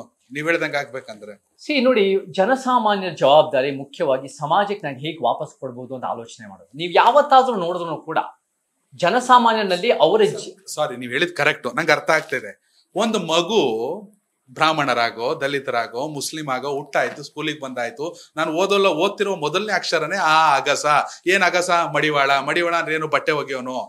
ನನಗ್ ಸಮಾಜ ಏನು ಅಂತ ತಿಳ್ಕೊಳ್ಳೋದಕ್ಕೆ ನನ್ ಜಾಸ್ತಿ ವ್ಯವಸ್ಥೆ ನನ್ ಸುತ್ತ ಹಾಕೊಂಡ್ಬಿಟ್ಟಿದೆ. ನಮ್ಗೆ ಒಂದ್ ಹೇಳ್ತೀನಿ, ನೀವ್ ಹೇಳ್ದಂಗೆ ಯಾರು ಬೈ ಚಾಯ್ಸ್ ನಾವು ನಮ್ಮ ಸಮುದಾಯಗಳು ಹುಟ್ಟಿಲ್ಲ. ಹುಟ್ಟಿದ ಮೇಲೆ ಒಂದೊಂದು ಸಮುದಾಯಗಳಿಗೆ ಇವತ್ತು ಜಿಲೇಬಿ, ಗೌಡ ಲಿಂಗಾಯತ್ ಬ್ರಾಹ್ಮಣರಿಗೆ ಬೇರೆ ಸಮುದಾಯಗಳಿಗಿಂತ ಜಾಸ್ತಿ ಜನ್ಮ ಆಧಾರಿತ ಅಸಮಾನ ಸವಲತ್ತು ಪಡೆದಿದ್ದಾರೆ. ಅದೇನು ಆ ಉದ್ದೇಶದಿಂದ ಯಾರು ಅಲ್ಲಿ ಹುಟ್ಟಿಲ್ಲ, ಯಾರು ಚಾಯ್ಸ್ ಇಲ್ಲ, ಹುಟ್ಟಿದ ಮೇಲೆ ಸಿಗತ್ತೆ. ಆ ಸಮುದಾಯಗಳಿಗೆ ಇನ್ನೂ ಆತ್ಮಾವಲೋಕನ ಮಾಡ್ಕೊಂಡು ಪ್ರಶ್ನೆ ಮಾಡ್ಕೊಂಡು ಸಮಾಜ ಕಟ್ಟೋದು ಮುಖ್ಯ. ಶ್ರೀಮಂತರಿಗೆ ನಮ್ಗೇನ್ ಗೊತ್ತಾ, ಬ್ರಾಹ್ಮಣ್ಯದ ವಿರುದ್ಧದ ಬ್ರಾಹ್ಮಣರು, ಶ್ರೀಮಂತಿಗೆ ಬಂಡವಾಳಶಾಹಿ ವಿರುದ್ಧದ ಶ್ರೀಮಂತರು, ಪುರುಷ ಪ್ರಧಾನ ವ್ಯವಸ್ಥೆ ವಿರುದ್ಧ ಪುರುಷರು. ಈ ಅನ್ಯಾಯದ ವ್ಯವಸ್ಥೆನ ಅರ್ಥ ಮಾಡ್ಕೊಂಡು ಸ್ವಯಂ ವಿಶ್ಲೇಷಣೆ ಮಾಡಿ ಪ್ರಶ್ನೆ ಮಾಡೋದು ಬಹಳ ಮುಖ್ಯ. ಬಟ್ ಜನಸಾಮಾನ್ಯರು ಬಹುತೇಕರು ಯೋಗೇಶ್ವರೇ ಒಂದೇ ಹೇಳ್ತೀನಿ, ಇವತ್ತಿನ ದಿನ ಹೊಟ್ಟೆಪಾಡು, ಬದುಕು, ನಮಗೆ ಮಕ್ಕಳ ಶಿಕ್ಷಣ, ತಂದೆ ತಾಯಿ ಆರೋಗ್ಯ, ಈ ಜಂಜಾಟದಲ್ಲೇ ಇದೆ. ಆದರೆ ಯಾರು ಸಮಾಜಮುಖಿ ಒಂದು ಉತ್ತಮ ಸಮಾಜ ಕನಸು ಬೆರಳಿಗೆ ಎಷ್ಟು ಜನ ಇರ್ತಾರಲ್ಲ, ಅವರು ಈ ಸಿದ್ಧಾಂತನ ಅರ್ಥ ಮಾಡ್ಕೊಂಡು ಅವ್ರನ್ನೇ ಪ್ರಶ್ನೆ ಮಾಡ್ಕೊಂಡು ಉತ್ತಮ ಸಮಾಜದ ಕನಸು ಕೊಡೋದು ಅವ್ರ ಜವಾಬ್ದಾರಿ. ಇವತ್ತು ಜನಸಾಮಾನ್ಯರು ಯಾರನ್ನು ಬೇಕಾದ್ರೂ ಅವ್ರು ಉತ್ತಮ ಸಮಾಜ ಒಪ್ಕೊಂತಾರೆ. ಈ ಆಳುವ ವರ್ಗ ಇದೆಯಲ್ಲ, ಈ ಆಳುವ ವರ್ಗದ ಉದ್ದೇಶನೇ ಅವ್ರ ಲಾಭ, ಈ ವ್ಯವಸ್ಥಿತ ಲಾಭ, ಈ ಅಸಮಾನತೆಯನ್ನು ಉಳಿಸ್ಕೊಂಡು ಕಾಂಗ್ರೆಸ್ JDS ನಲ್ಲಿ ಎಲೆಕ್ಷನ್ ಗೆಲ್ಲೋದು, ಹಿಂದುತ್ವ BJPಯಲ್ಲಿ ಹಿಂದುತ್ವದಲ್ಲಿ ಮುಸಲ್ಮಾನ್ ಕ್ರೈಸ್ತರು ಕಡೆಗಣಿಸೋದು.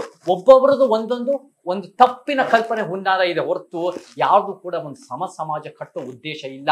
ಅಂಥ ನಾಯಕತ್ವನ ನಮ್ಮ ಸಿದ್ಧಾಂತ ಮುಖಾಂತರ ನಾವು ಬೆಳೆಸ್ತಾ ಹೋಗ್ಬೇಕು. ಅದು ಇವತ್ತು ನಾಳೆ ಆಗಲ್ಲ, ಅದು ಜೀವಮಾನದ ಸಾಧನೆ. ಬಟ್ ನಾವು ಮಾಡಿದ್ರೆ ಖಂಡಿತ ಬೆಳೆಯುತ್ತೆ.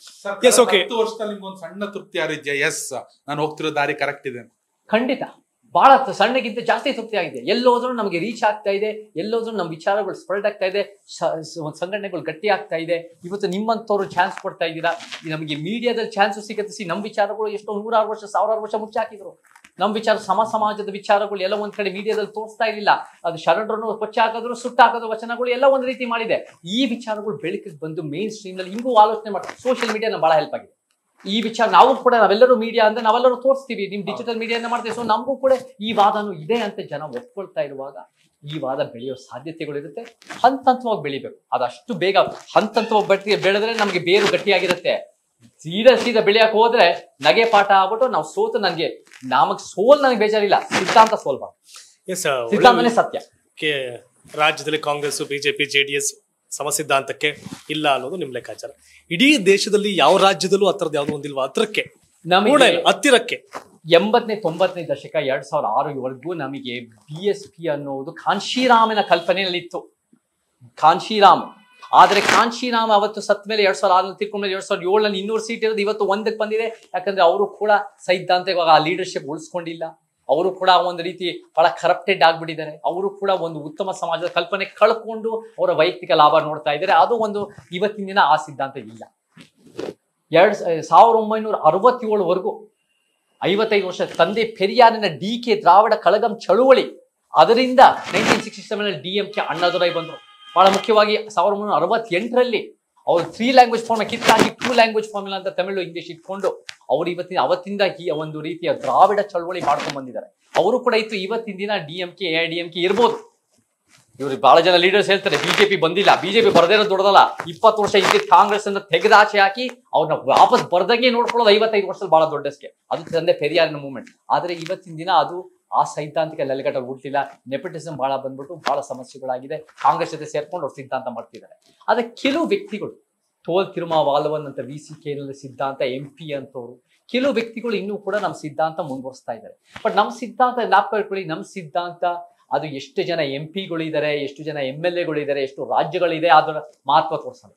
ಒಂದು ಸಿದ್ಧಾಂತದ ಮಹತ್ವ ಅದರಲ್ಲಿ ಎಷ್ಟು ಸಮಾನತೆ, ನ್ಯಾಯ, ವೈಜ್ಞಾನಿಕತೆ ಇದೆ ಅಂತ ಹೇಳ್ತೀನಿ. ನಮ್ಮ ಸಿದ್ಧಾಂತನೇ ಪರಿವರ್ತನೆ ಸಿದ್ಧಾಂತ. ಅದನ್ನ ಕಟ್ತಾ ಹೋಗ್ಬೇಕು. ನಾವು ಧೈರ್ಯವಾಗಿ ಕಟ್ತಾ ಮುಂದುವರಿಬೇಕು. ಅದರಿಂದ ಪರಿವರ್ತನೆ ಆಗುತ್ತೆ. ಯಾರು ಜಾಸ್ತಿ ಇಲ್ಲ ಅನ್ನೋ ಕಾರಣಕ್ಕೆ ನಾವು ಇನ್ನೂ ಕಟ್ಟಬೇಕಾಗಿರೋ ಇನ್ನೂ ಮುಖ್ಯ ಕಾರಣ ಹೊರತು ಅದನ್ನ ಬಿಟ್ಟು ಯಾರು ಇಲ್ಲವಲ್ಲ ನಾವು ಸುಮ್ಮನೆ ಆಗೋ ಪ್ರಶ್ನೆ ಬರಲ್ಲ. ಎಸ್ ಸರ್, ಈಗ ತಮಿಳ್ನಾಡು ಪಾಲಿಟಿಕ್ಸ್ ಅಲ್ಲಿ ಅಲ್ಲೇನೋ VCK ಅವ್ರ ಬಗ್ಗೆ ಎಕ್ಸ್ಪ್ಲೇನ್ ಮಾಡ್ತಾ ಹೇಳಿದ್ರಿ. ಬಟ್ ಒಂದು ಭರವಸೆ ಬೇಕಲ್ಲ ಸರ್? ಭರವಸೆ ಅಂದ್ರೆ ಹೌದು ಸಮಸಿದ್ಧಾಂತ ಇರುತ್ತೆ, ಅದು ಬೇಕು, ಟೈಮ್ ಇದೆ, ಮಾಡುತ್ತೆ ಹೇಳ್ತಿದ್ರಿ. ಬಟ್ ಪ್ರೆಸೆಂಟ್ ಜನರೇಷನ್ಗೆ ಒಂದು ನಿರೀಕ್ಷೆಗಳಂತಿರುತ್ತಲ್ಲ. ನೋಡಿ, ನಾವು ಸದ್ಯಕ್ಕೆ ಪೊಲಿಟಿಕಲ್ ರೀತಿ ಯೋಚನೆ ಮಾಡಬಾರ್ದು. ಎಲೆಕ್ಟೋರಲ್ ಚುನಾಯಿತ ಯೋಚನೆ ಮಾಡಬಾರ್ದು. ಪೊಲಿಟಿಕಲ್ ಅಂದ್ರೆ ರಾಜಕೀಯದ ಲೋಪದೋಷಗಳು ಎತ್ತಿ ಹಿಡಿದು ನಮ್ಮ ದೃಷ್ಟಿಕೋನದಿಂದ ಹೇಳೋದು ಖಂಡಿತ ಬೇಕು. ಆದರೆ ಚುನಾಯಿತ ನಾವು ಯೋಚನೆ ಮಾಡ್ತಾ ಇಲ್ಲ.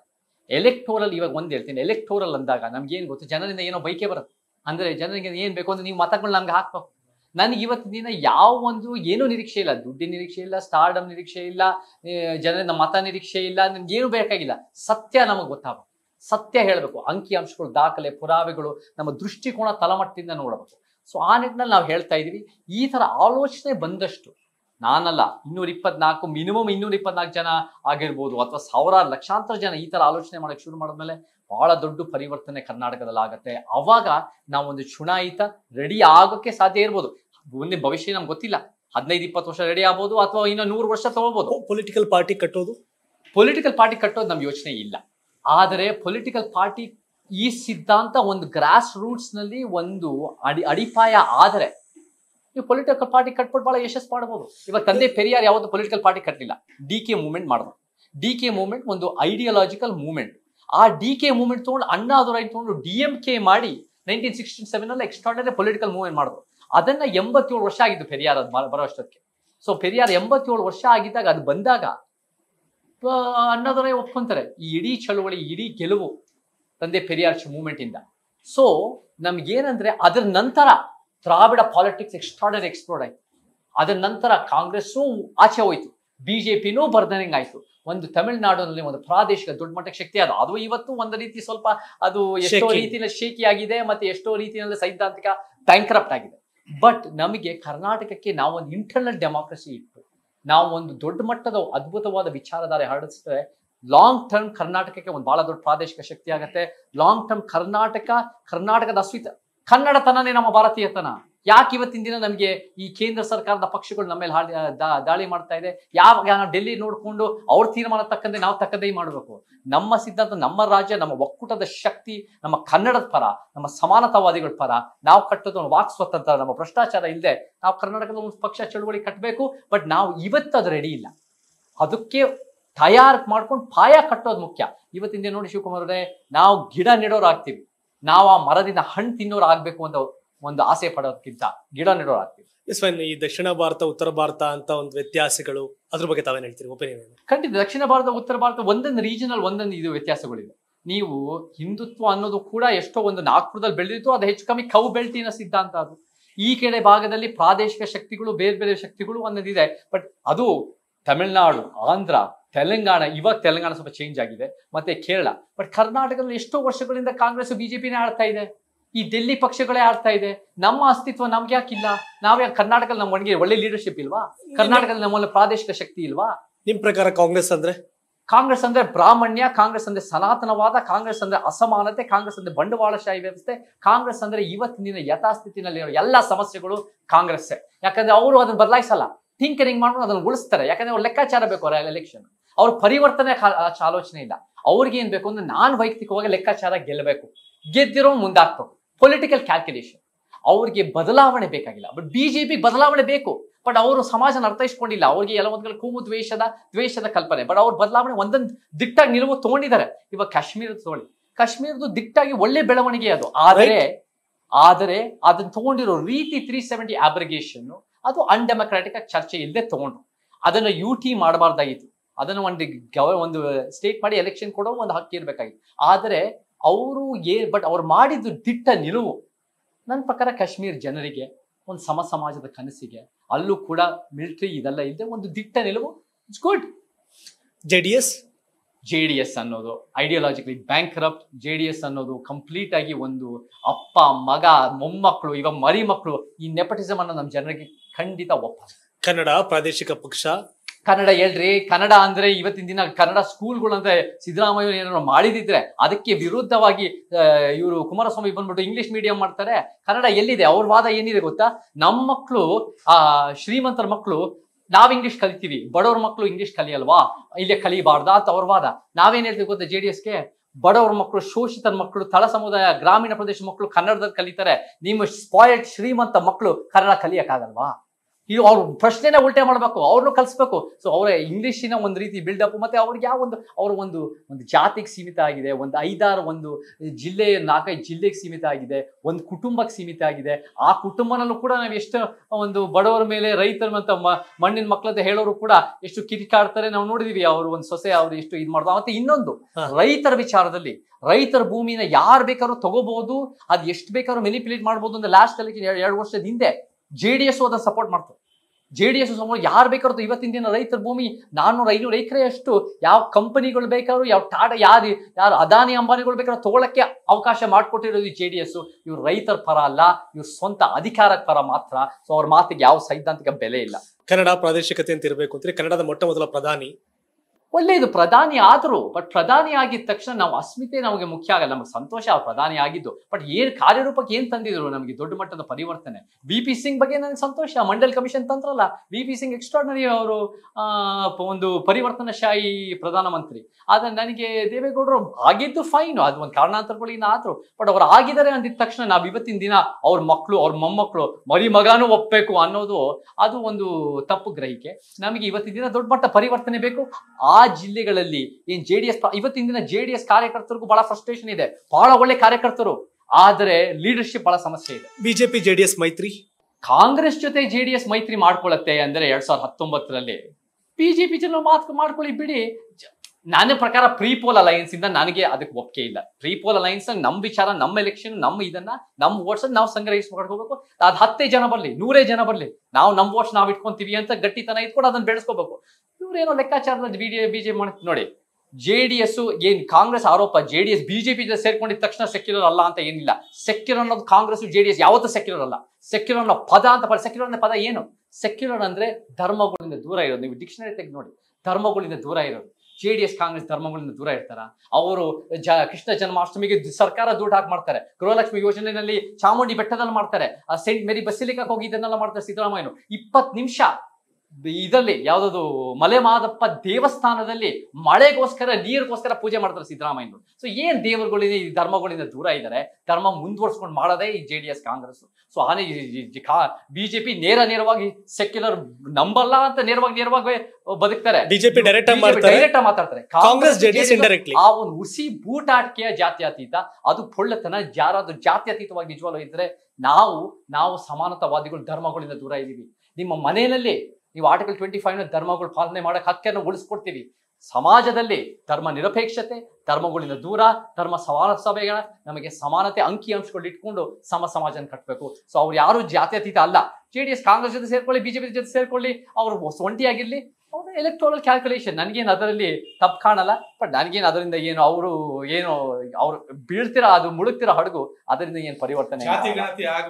ಖಂಡಿತ ಜಾತಿ ಜನಗಣತಿ ಆಗ್ಲೇಬೇಕು. ನಮಗೆ ಅಂಕಿಅಂಶಗಳು, ಪುರಾವಳಿಗಳು, ದಾಖಲೆಗಳು ಇಟ್ಕೊಂಡು ನಾವು ಪರಿವರ್ತನೆ ಕಟ್ಟಬೇಕು.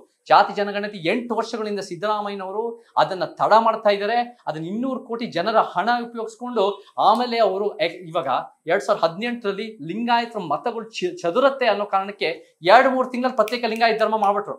ಆದ್ರೆ ಜಾತಿ ಜನಗಣತಿ ಎಲ್ಲಿ ಒಂದ್ ರೀತಿ ಈ ಪ್ರಬಲ ಜಾತಿಗಳು ಲಿಂಗಾಯತ ಒಕ್ಕಲಿಗರು ಬೊಂಬಡಿ ಹೊಡಿತಾರೆ, ಅವ್ರಿಗೆ ಎಲೆಕ್ಷನ್ ಲೆಕ್ಕಾಚಾರ ಬರಲ್ಲ ಅನ್ನೋ ಕಾರಣಕ್ಕೆ ಅವ್ರು ಇವತ್ತಿಗೂ ಅದನ್ನ ತಂತಾ ಇಲ್ಲ, ಇವತ್ತಿಗೂ ಅದನ್ನ ಸುಮ್ಮನಿರ್ತಾ ಇದ್ದಾರೆ. 6 ತಿಂಗಳು ಇವಾಗ ಏನಾಗ್ತಾ ಇದೆ, ಮುಖ್ಯವಾಗಿ ಇವರು ಬಿಹಾರ್ನಲ್ಲಿ ಅದನ್ನ ತಂದಿದ್ದಾರೆ.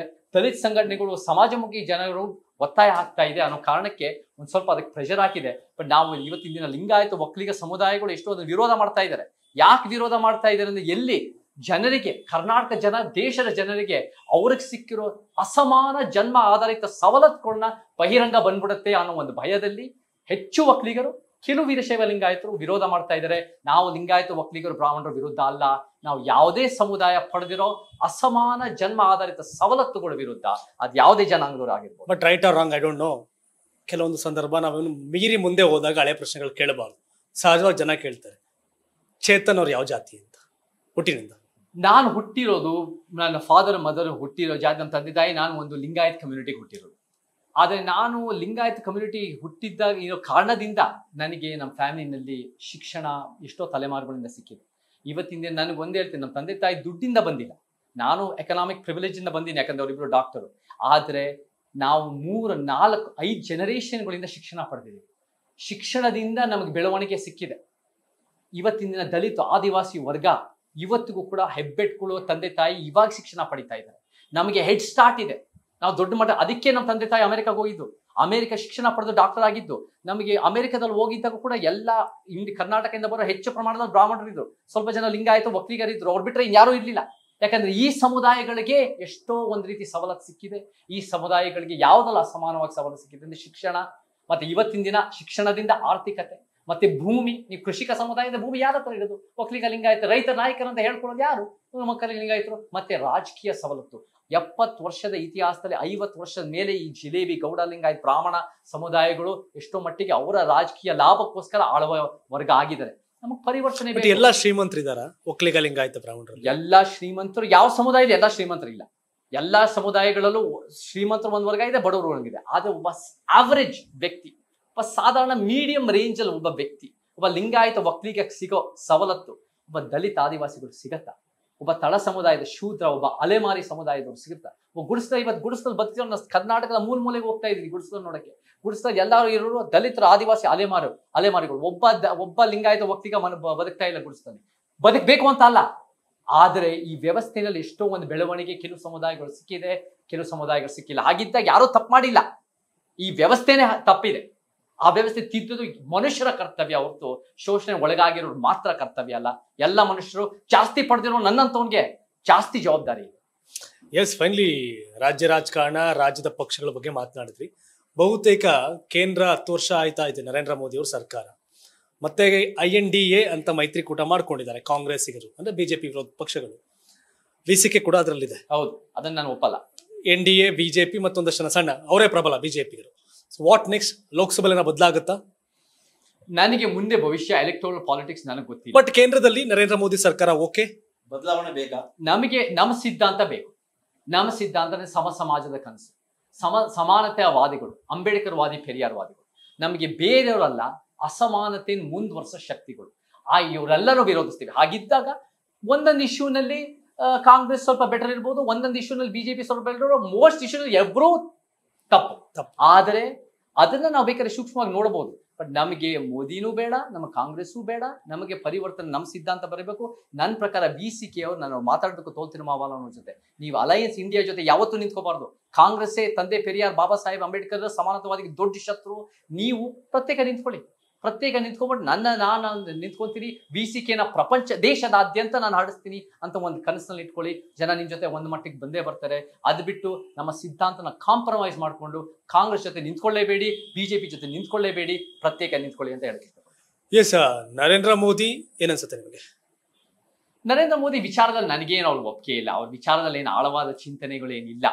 ಆದರೆ ಅವರಲ್ಲಿ ಕೆಲವು ಒಳ್ಳೆ ಅಂಶಗಳು ಇದೆ. ಒಂದೇನು ಹೇಳ್ತೀನಿ ಅಂದ್ರೆ, ಇವಾಗ ಸಿದ್ದರಾಮಯ್ಯನವರು ಈ ಎಲೆಕ್ಷನ್ ಅಲ್ಲಿ ಏಪ್ರಿಲ್ ನಲ್ಲಿ ನನ್ನ ಮಗ ಮತ್ತೆ ನನ್ನ ಮೊಮ್ಮಗನ ಉತ್ತರಾಧಿಕಾರಿ ಒಪ್ಕೊಳ್ಳಿ ಅಂತ, ಆ ಮೊಮ್ಮಗ ಪಾಪ 17 ವರ್ಷದ ಹುಡುಗ, ಅವ್ರು ಇನ್ನು ವೋಟ್ ಹಾಕಕ್ಕೆ 18, ಆಮೇಲೆ ಎಲೆಕ್ಷನ್ ನಿಂತ್ಕೊಳ್ಳಿ 25. ಏನು ಪಾಪ ಇನ್ನು ಆಗ್ಲೇ ಉತ್ತರಾಧಿಕಾರಿ ಅಂತ. ಯಾರೋ ಒಂದ್ ರೀತಿ ಈ ನೆಪಟಿಸಮ್, ಸ್ವಜನ ಪಕ್ಷಪಾತ ವಿರುದ್ಧ ಅಂತ ಫಸ್ಟ್ ಬಂದಿರಬಹುದೋ 81 ನಲ್ಲಿ. ಇವತ್ತಿನ ದಿನ ಅವರೇ ಮುಂದುವರ್ಸೋದು ನಮಗೆ ಬಹಳ ಸಮಸ್ಯೆ. ನರೇಂದ್ರ ಮೋದಿ ಅವ್ರ ಮಕ್ಳು ಏನೋ ಮಾಡ್ಕೊಂಡಿಲ್ಲ, ಅವ್ರೇನೋ ಸಮಾಜಕ್ಕೆ ಮಾಡಬೇಕು ಅಂತ ಏನೋ ಇದೆ. ಸಮಾಜಕ್ಕೆ ಸಾಕಷ್ಟು ಮಾಡಿಲ್ಲ ನನ್ನ ಪ್ರಕಾರ. ಮತ್ತೆ ಇನ್ನೊಂದು, ಈ ತರ ಪ್ರಶ್ನೆ ಮೀಡಿಯಾ ಮುಂದೆ ನಿಂತ್ಕೊಳ್ಳೋ ಸಾಮರ್ಥ್ಯನೇ ಇಲ್ಲ. 56 ಇಂಚ್ ಚೆಸ್ಟ್, 56 ಅಡಿ ಅಂದ್ರೆ ನೀವು ಮೀಡಿಯಾ ಮುಂದೆ ನಿಮ್ ತಲೆಯಲ್ಲಿ ಏನಿದೆ ಅಂತ ಹೇಳಕ್ಕಾಗಲ್ಲ ಅಂದ್ರೆ ನಿಮ್ಗೆ ಏನ್ ಧೈರ್ಯ ಇದೆ? ಧೈರ್ಯ ಅಂತೂ ಖಂಡಿತ ಇಲ್ಲ. ಆದರೆ ಅವ್ರು ಮಾಡಿದ್ದಲ್ಲ ತಪ್ಪು ಅನ್ನಲ್ಲ. ಬಿಜೆಪಿ ಮೋದಿನೇ ಸಮಸ್ಯೆ ಅಲ್ಲ, ಇಡೀ ಸಿಸ್ಟಮ್ ನಮ್ ಸಮಸ್ಯೆ. ಬಿಜೆಪಿ ಮೋದಿನೂ ಸಮಸ್ಯೆ. ಸೊ ಅದನ್ನ ನಾವು ಪರಿಹಾರ ಮಾಡಬೇಕು. ರಾಹುಲ್ ಗಾಂಧಿ ಸಮರ್ಥರೆ ನರೇಂದ್ರ ಮೋದಿ ಫೇಸ್ ಮಾಡ್ಲಿಕ್ಕೆ? ರಾಹುಲ್ ಗಾಂಧಿ ಭಾರತ್ ಜೋಡೋ ಫಿಟ್ನೆಸ್ ವಾಕಿಂಗ್ ಮಾಡಕ್ಕೆ, ಬಾಡಿ ತೋರ್ಸಕ್ಕೆ ಚೆನ್ನಾಗಿರ್ಬೋದು. ಈ ಮೈಟ್ ಬಿ ಒಳ್ಳೆ ನೈಸ್ ಗಾಯ್ ಅಂತ ಹೇಳ್ತಾರೆ, ಇರ್ಬೋದು. ಬಟ್ ಅವರಿಗೆ ಸಮಾಜನ ಪರಿವರ್ತನೆ ತಗೊಳ್ಳೋಕೆ, ಉತ್ತಮ ಸಮಾಜ ಕಟ್ಟಕ್ಕೆ, ನಮ್ಮ ಸಮಾಜ ಕಟ್ಟಕ್ಕೆ ಅವ್ರಿಗೆ ಯಾವ ಒಂದು ತಿಳುವಳಿಕೆ ನನಗೆ ಕಾಣಿಲ್ಲ. ಇಲ್ಲ, ಐ ಡೋಂಟ್ ಬಿಲೀವ್. ನೀವು ಒಳ್ಳೆತನ, ನೈಸ್ನೆಸ್ ಅನ್ನೋಕ್ಕಿಂತ ನೀವು ಸಮಾಜಕ್ಕೆ ಒಂದು ಪರಿವರ್ತನೆ ಆಲೋಚನೆ ಇರಬೇಕು. ಎಲ್ಲರಿಗೂ ಒಂದು ಅವಕಾಶ ಇರೋ ಆಲೋಚನೆ ಇರಬೇಕು. ಅದು ಬಿಟ್ಟು ಮೋದಿನೇ ಕೆಟ್ಟವನು, ನಾನ್ ಮಾತ್ರ ಬಂದ್ರೆ ತೋರಿಸ್ತೀನಿ ಅನ್ನೋದು ನನಗೆ ಗೊತ್ತಿಲ್ಲ. ಒಂದ್ ಸ್ವಲ್ಪ ಮೆಚ್ಯೂರ್ ಆಗಿದ್ದಾರೆ 10 ವರ್ಷದಲ್ಲಿ. ಆದರೆ ಈಸ್ ಗುಡ್ ಅಟ್ ವಾಕಿಂಗ್. ನನಗೆ ಲೀಡರ್ಶಿಪ್ ನಲ್ಲಿ ನಾನು ಒಪ್ಪಕ್ಕಾಗಲ್ಲ. S, fine. ನಾನು ಮತ್ತೆ ಅಗೇನ್ ಕರ್ನಾಟಕ ಪಾಲಿಟಿಕ್ಸ್ ಬರ್ತೀನಿ. ಸಿದ್ದರಾಮಯ್ಯ ಅವರು ಕಡೆ ಚುನಾವಣೆ ಮುಗಿತಾವು ಹೋಗ್ತಾರೆ. DK ಶಿವಕುಮಾರ್ ಹಾಗೆ ವಿಜಯೇಂದ್ರ. ಇಲ್ಲ, ನನಗೆ ಇವರಿಬ್ರು ಒಂದ್ ರೀತಿ ಇವರಿಬ್ರು ಇವೆಂಟ್ ಮ್ಯಾನೇಜರ್ಗಳು ಅಂತ ಕಾಣ್ತಾರೆ. ಇವೆಂಟ್ ಮ್ಯಾನೇಜರ್ ಇವರಲ್ಲಿ ನನಗೆ ಸಮಾಜದ ಕಟ್ಟೋ ಆಲೋಚನೆ ಇಬ್ಬರಲ್ಲೂ ನನಗೆ ಎಲ್ಲೂ ಕಾಣಿಲ್ಲ. ಹಾಗಿದ್ದಾಗ ರಾಜಕೀಯ ತಂತ್ರಗಾರಿಕೆ, ಕುತಂತ್ರವಾದ ಮಾಡಕ್ ಬರಲ್ಲ ಅಂತ ಹೇಳ್ತಾ ಇಲ್ಲ. ಬಹುಶಃ ಅದರಲ್ಲಿ ನಿಸ್ಸೀಮರು ಇಬ್ರು ಕೂಡ, DK ಶಿವಕುಮಾರ್, ವಿಜಯೇಂದ್ರ ಇಬ್ರು ಕೂಡ. ಆದರೆ ಸಮಾಜಕ್ಕೆ ಬೇಕಾಗಿರೋ ಪರಿವರ್ತನೆ, ಸಮಾಜಕ್ಕೆ ಬೇಕಾಗಿರೋ ಸಿದ್ಧಾಂತ, ಸಮಾಜ ಬೇಕಾಗಿರೋ ನಿಸ್ವಾರ್ಥ ಆಲೋಚನೆ, ಸಮಾಜಕ್ಕೆ ಬೇಕಾಗಿರೋ ಭ್ರಷ್ಟಾಚಾರದ ವಿರುದ್ಧದ ಕಲ್ಪನೆ, ಎರಡರಲ್ಲೂ ನನ್ ಕಣ್ ಕಾಣಿಸ್ತಾ ಇಲ್ಲ. ನನಗೆ ಕಾಣಿಸ್ತಾ ಇಲ್ಲ. ಎಸ್, ರಾಜ್ಯದ ಭವಿಷ್ಯ ಆಗಲ್ಲ ಅವರಿಬ್ರೆ ಪಾರ್ಟಿ, ಕಾಂಗ್ರೆಸ್, ಇವ್ರಿಗೆ ವಿಜಯೇಂದ್ರ ಅಂತಿದೆ. ರಾಜ್ಯದ ಭವಿಷ್ಯ ನಾವು ಜನಜಾಗೃತಿ ಮಾಡಿ, ಒಂದು ಸಮಾಜದ ಕನಸು ಹೇಳಿ, ನಾವು ಜನರಿಗೆ ಹೋರಾಟದ ಕಿಚ್ಚು ಮಾಡಿ ನಾವು ವಿರೋಧ ಮಾಡಬೇಕು. ಅಂದ್ರೆ ಇವತ್ತಿನ ದಿನ ಅದು ಇವತ್ತು ನಾಳೆ ನಾವು ಆಲೋಚನೆ ಮಾಡಕ್ ಆಗಲ್ಲ. ನಾವು ಎಷ್ಟೋ ದಶಕಗಳು ಕರ್ತಾ ಬರಬೇಕು. ಬಟ್ ಒಂದು ವಿರೋಧ ಬರಬೇಕು. ನಾವು 20 ವರ್ಷಕ್ಕೆ ರೆಡಿ ಆಗತ್ತೆ ಅಂದ್ರೆ 20 ವರ್ಷ ತನಕ ಸುಮ್ಮನೆ ಕೂತಿರೋದಲ್ಲ. ಇಬ್ರು ಎಲೆಕ್ಷನ್ ಜನ ಏನ್ ಅನ್ಕೊಂತಾರೆ ಅಂದ್ರೆ ಈ ಉತ್ತಮ ಪ್ರಜಾಕೀಯ ಏನ್ ಅನ್ಕೊಂತಾರೆ 5 ವರ್ಷಕ್ಕೆ ಒಂದ್ಸರಿ ವೋಟ್ ಹಾಕ್ಬಾರ್ದು. ದಿನನಿತ್ಯ ನಿಮಗೆ ಪ್ರತಿರೋಧ ಇರಬೇಕು. ಸೋಷಿಯಲ್ ಮೀಡಿಯಾ ಆಗಿರ್ಬೋದು, ಹೋರಾಟ ಮಾಡೋದಾಗಿರ್ಬೋದು, ಮಂತ್ರಿಗಳು ಮೀಟ್ ಮಾಡೋದಾಗಿರ್ಬೋದು, ಮನೆ ಮುಂದೆ ಒಂದ್ ರೀತಿ ಒಂದು ಅನ್ಯಾಯದ ವಿರುದ್ಧ ಒಂದು ಕೂಗಿರ್ಬೇಕು. ದಿನನಿತ್ಯ ನಾವು ಪ್ರೆಷರ್ ಆಗ್ತಾ ಇರ್ಬೇಕು.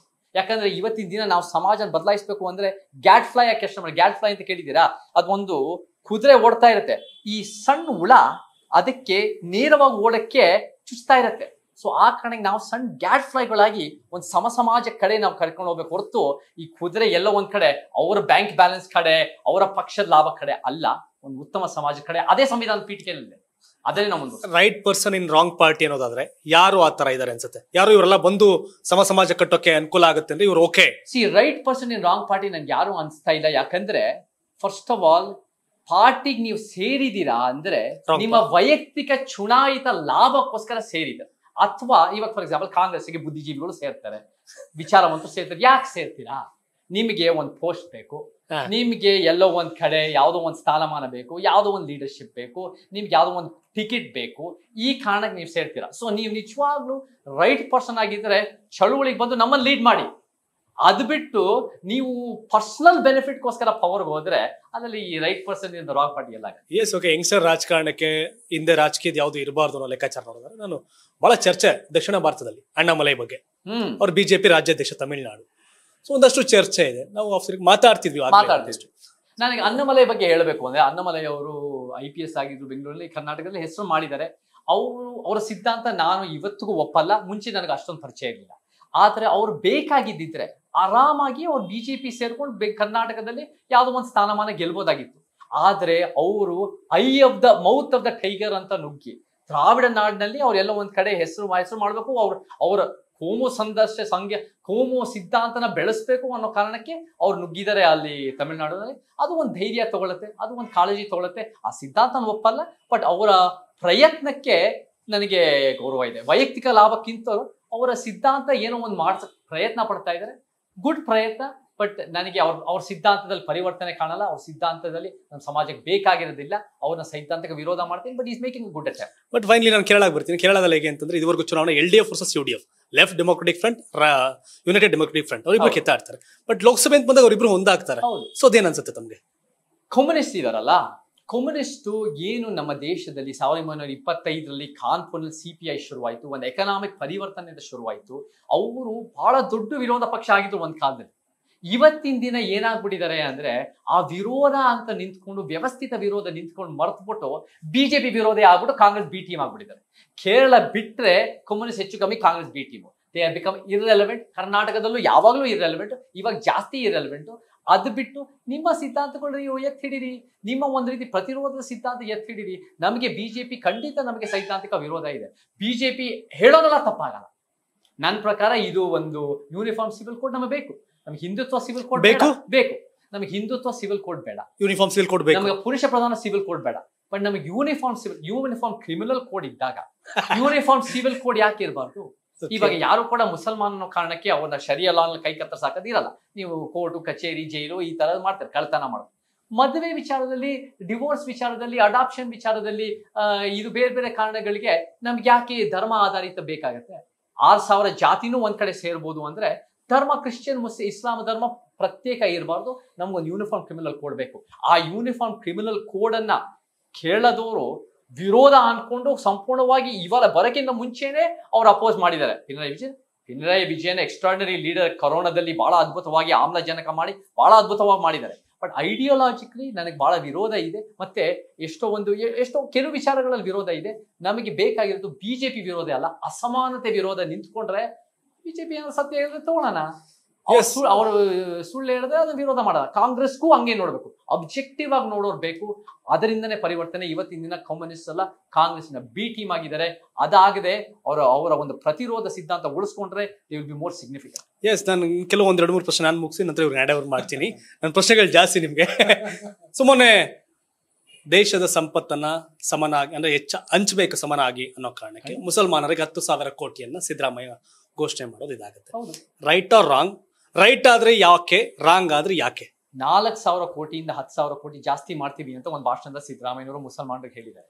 ಮುಸಲ್ಮಾನರಿಗೆ ಖಂಡಿತ ಇವತ್ತಿನ ದಿನ ಶಿಕ್ಷಣದಲ್ಲಿ ವಂಚಿತರು, ಇವತ್ತಿನ ದಿನ ಉದ್ಯೋಗದಲ್ಲಿ ವಂಚಿತರು, ಇವತ್ತಿನ ದಿನ ನಮಗೆ ಲಿವಿಂಗ್ ಕಂಡೀಷನ್ ಬಹಳ ಕಷ್ಟದಲ್ಲಿದ್ದಾರೆ, ಇವತ್ತಿನ ದಿನ ಬಹಳ ಸಮಸ್ಯೆ, ಮಹಿಳೆಯರಿಗೂ ಸಮಸ್ಯೆ, ಎಷ್ಟೋ ಸಮಸ್ಯೆಗಳಿದೆ. 10,000 ಕೋಟಿ ಮಾಡಿರೋದು ಒಳ್ಳೇದು. ಆದರೆ ನಮಗೆ ಯಾವುದೇ ಕಾರಣಕ್ಕೂ ಧರ್ಮಗಳಿಗೆ, ಅದು ಇಸ್ಲಾಮ ಧರ್ಮ, ಕ್ರೈಸ್ತ ಧರ್ಮ, ಯಾವುದೇ ಹಿಂದೂ ಧರ್ಮ, ಯಾವುದೇ ಧರ್ಮಕ್ಕೆ ಬಳಕೆ ಆಗಬಾರ್ದು. ಅದು ಹಜ್ಜಿಗಾಗಿರ್ಬೋದು, ಮಸೀದಿಗಾಗಿರ್ಬೋದು, ಚರ್ಚ್ಗಾಗಿ, ಈ ತರದ ಬಳಕೆ ಆಗಬಾರ್ದು. ಧರ್ಮ ಶಿಕ್ಷಣಕ್ಕಾಗಬೇಕು, ಆರೋಗ್ಯಕ್ಕಾಗಬೇಕು, ಉದ್ಯೋಗಕ್ಕಾಗಬೇಕು, ಅವರ ಲಿವಿಂಗ್ ಕಂಡೀಷನ್, ಅವರ ವಾಟರ್, ಡ್ರೈನೇಜ್, ಮನೆಗಳು, ಈ ತರ ಬದುಕಿಗಾಗಬೇಕು. 10,000 ಕೋಟಿ ಒಳ್ಳೇದು. ಆದ್ರೆ ಅದನ್ನ ತರಬೇಕು ಅಂದ್ರೆ ಇವತ್ತಿನ ಶ್ರೀಮಂತರು, Sadashivanagar, dollars colony, Kumara park ಎಲ್ಲರೂ ವಾಸ ಮಾಡ್ತಾ ಇದ್ದಾರೆ. ಆ 1% ಅಥವಾ 40-50% ಆಸ್ತಿ ಇದೆ, ಅವ್ರ ಮೇಲೆ ತೆರಿಗೆ ಹಾಕ್ಬಿಟ್ಟು ಆ ಮರು ಹಂಚಿಕೆ ಮಾಡ್ಬೇಕು. ಯಾವ್ದ್ರ ಮೇಲೆ ತೆರಿಗೆ ಹಾಕ್ಬೇಕು? ಭೂಮಿ, ಇನ್ಹೆರಿಟೆನ್ಸ್, ಪ್ರಾಪರ್ಟಿ, ಐಷಾರಾಮಿ ಗಾಡಿಗಳು, ಈ ತರ ಮೇಲೆ ತೆರಿಗೆ ಹಾಕ್ಬಿಟ್ಟು ಮರು ಹಂಚಿಕೆ ಮಾಡ್ಬೇಕು. ಹೊರತು ಬಡವ್ರ ಮೇಲೆ ನೀವು ಇವತ್ತಿನ ದಿನ ಬಡವ್ರ ಮೇಲೆ ತೆರಿಗೆ ಹಾಕೋದಲ್ಲ. GST ಬಡವ್ರ ಮೇಲೆ ತೆರಿಗೆ ಹಾಕಿರೋದು ಮೋದಿ. ಅದು ಬಿಟ್ಟು ಬಡವರಿಗೆ ಮರು ಹಂಚಿಕೆ ಮಾಡಬೇಕು. ಬಜೆಟ್ ನ 3 ಲಕ್ಷ ಕೋಟಿನ 5 ಲಕ್ಷ 6 ಲಕ್ಷ ಕೋಟಿನ ಹೆಚ್ಚು ಮಾಡಬೇಕು. ಇವತ್ತು 5 ಟ್ಯಾಪೆ ಹಚ್ಚ ಸ್ಕೀಮ್ ತಂದ್ಬಿಟ್ಟು 10,000-11,000 ಕೋಟಿ SC ST TSP ದಲಿತರ ದುಡ್ಡನ್ನು ತೆಗೆದು ಗ್ಯಾರಂಟಿನ ತಾಪೆ ಚೊಕ್ಕ 5 ಇವೆಲ್ಲ ಟಿಂಕರಿಂಗ್ ಸ್ಕೀಮ್ಗಳು. ರೈಟ್ ಆರ್ ರಾಂಗ್ ಅನ್ನೋಕ್ಕಿಂತ ನಾಟ್ ಗುಡ್ ಇನಫ್. ಅಂದರೆ 5 ಥಿಂಕರಿಂಗ್ ಸ್ಕೀಮ್ಗಳು ಮಾಡೋದಲ್ಲ. ನಮಗೆ ಭೂ ಸುಧಾರಣೆ ಬೇಕು, ನಮಗೆ ಆರೋಗ್ಯದ ರಾಷ್ಟ್ರೀಕರಣ ಬೇಕು. ಇವತ್ತಿನ ಎಷ್ಟು ಅನ್ಯಾಯ ಆಗ್ತಾ ಇದೆ. ನಮಗೆ ಶ್ರೀಮಂತರ ಮೇಲೆ ತೆರಿಗೆ ಹಾಕ್ಬಿಟ್ಟು ಬಜೆಟ್ ನ ಜಾಸ್ತಿ ಮಾಡಿ ಮರು ಹಂಚಿಕೆ ಬೇಕು. 5 ಬಿಟ್ಟು ನೀವು 5 ಸ್ಕೀಮ್ಗಳು ಮುಂಚೆ ತಂದ್ಬಿಟ್ಟು 11,000 ಕೋಟಿ SC ST TSP ದಲಿತರ ದುಡ್ಡು, ನ್ಯಾಯಕ್ಕೋಸ್ಕರ ದುಡ್ಡನ್ನು ತಗೊಂಡ್ಬಿಟ್ಟು ಜನರಲ್ ಸ್ಕೀಮ್ಗಳು ಹಾಕಿ ನಮ್ಮ ಹತ್ರ ದುಡ್ಡಿಲ್ಲ, ಡೆವಲಪ್ಮೆಂಟ್ ಬೇರೆದೇನು ಇಲ್ಲ ಅಂದ್ರೆ ಅದು ಬೇಜವಾಬ್ದಾರಿತನ. ಅದು ಸಮಾಜದ ಬಗ್ಗೆ ಕಾಳಜಿ ಕಡಿಮೆ ಇರೋದು. ಅದು ಎಲೆಕ್ಟೋರಲ್ ಗಿಮಿಕ್ ಹೊರತು ಅದು ಸಮಾಜಕ್ಕೆ ಪರಿವರ್ತನೆ ಅಲ್ಲ. ಈ ಟಿಂಕರಿಂಗ್ ಸ್ಕೀಮ್ ಇಂದ ಪರಿವರ್ತನೆ ಅಲ್ಲ, ದೊಡ್ಡ ಮಟ್ಟದ ಬದಲಾವಣೆ ಯೋಚನೆ ಮಾಡಬೇಕು. ಅದರಲ್ಲೇ ಪರಿವರ್ತನೆ ಅಂಬೇಡ್ಕರ್ ಪೆರಿಯಾರ್ನಲ್ಲಿ ಇತ್ತು. ಅದು ನಮಗೆ ಬೇಕಾಗುತ್ತೆ. ಎಸ್, ರಾಜ್ಯದ ಕಳೆದ 5 ವರ್ಷ 10 ವರ್ಷದಿಂದ ಸಂಸದರಾಗಿರೋರ ಬಗ್ಗೆ ಒಂದು 3 ಪ್ರಶ್ನೆ ಮುಗಿಸ್ತೀನಿ. ಅಂಡ್ ಪ್ರತಾಪ್ ಸಿಂಹ ಬಹಳ ಕೋಮುವಾದಿ. ಅವರು ಬಹಳ ದ್ವೇಷ ಕಾರ್ತಾರೆ. ನನಗೆ ಅವರ ಸಿದ್ಧಾಂತ ನನಗೇನು ಒಪ್ಪಲ್ಲ. ಆದ್ರೆ ಅವರು ಚುನಾವಣೆ ಏನಾಗತ್ತೆ ನನಗೆ ಗೊತ್ತಿಲ್ಲ, ಬಟ್ ಅವರ ಕೋಮು ಸಿದ್ಧಾಂತಗಳು ನನಗೆ ಒಪ್ಪ. ಅದ್ಯಾವುದೋ ಒಂದು ಇದ್ರದ್ದು, ಅದ್ಯಾವುದೋ ಒಂದು ಪಾಪ ಆರ್ಕಿಟೆಕ್ಚರಲ್ ಬಸ್ ಸ್ಟ್ಯಾಂಡ್ದು, ಅದನ್ನೇ ದೊಡ್ಡ ಹುಡುಕಿ ಒಂದು ಅಲ್ಪಸಂಖ್ಯಾತರ ಮೇಲೆ, ಧಾರ್ಮಿಕ ಅಲ್ಪಸಂಖ್ಯಾತ ಹುಡುಕಿ ದಬ್ಬಾಳಿಕೆ ಮಾಡೋದು. ಅವರ ಸಣ್ಣತನ, ಅವರ ದ್ವೇಷ, ಅವರ ಲಿಮಿಟೆಡ್ ಥಿಂಕಿಂಗ್ ಅಂತ ಗೊತ್ತಾಗತ್ತೆ. ಧೈರ್ಯದಿಂದ ನುಗ್ತಾ ಇದ್ದಾರೆ, ಬಟ್ ನುಗ್ಗೋದು ಬಹುಸಂಖ್ಯಾತರ ಶಕ್ತಿಯನ್ನು ನುಗ್ಗೋದು ಕೋಮುವಾದದಾಗಬಾರ್ದು. ನುಗ್ಗಬೇಕು ಅಂದ್ರೆ ಅನ್ಯಾಯದ ವಿರುದ್ಧ ನಿಂತ್ಕೊಳ್ಳೋದು ನಿಜವಾದ ಧೈರ್ಯ ಇರಬೇಕು ಹೊರತು ಈ ತರ ಅಲ್ಪಸಂಖ್ಯಾತರು ಒಂಥರ ದುರ್ಬಲ ಇರೋರ್ ಮೇಲೆ ದಾಳಿ ಮಾಡೋದು ದೊಡ್ಡ ಸ್ಕ್ಯಾಲ. ಅದು ಸಿಂಹ ಅಂತ ಹೇಳ್ಕೊಳಕಲ್ಲ, ಅದು ಇಲಿ ಅನ್ನೋ ಕಾಣತ್ ನನಗೆ. ಪ್ರತಾಪ್ ಸಿಂಹ ಅಲ್ಲ, ಅದೇ ಅವಾಗ ಏನ್ರಿ ಅವ್ರು ಅದು ಇದನ್ ಮೇಲೆ ದುರ್ಬಲ ಇರೋರು ಮುಸಲ್ಮಾನರ ಮೇಲೆ ಬೇಕು ಒಂದು ಉದ್ದೇಶ ಪೂರ್ವಕವಾಗಿ ನುಗ್ಗಿ ಹೊಡೆದು, ಆಮೇಲೆ ಮಹಿಷ ದಸರಾದ ಮೇಲೆ ಸುಮ್ನೆ ದೊಡ್ಡದಾಗಿ ಇದು ಅದು ಅಭಿವ್ಯಕ್ತಿ ಸ್ವತಂತ್ರ. ಅದು ನೀವು ಚಾಮುಂಡಿನ ಪೂಜೆ ಮಾಡ್ಬೇಕಂದ್ರೆ ನೀವು ಮಹಿಷ ಪೂಜೆ ಮಾಡ್ಲಿ. ನಮ್ಮ ದೇಶದಲ್ಲಿ ಸಾವಿರಾರು ಸಾಂಸ್ಕೃತಿಕ ಪ್ರಪಂಚಗಳಿದೆ.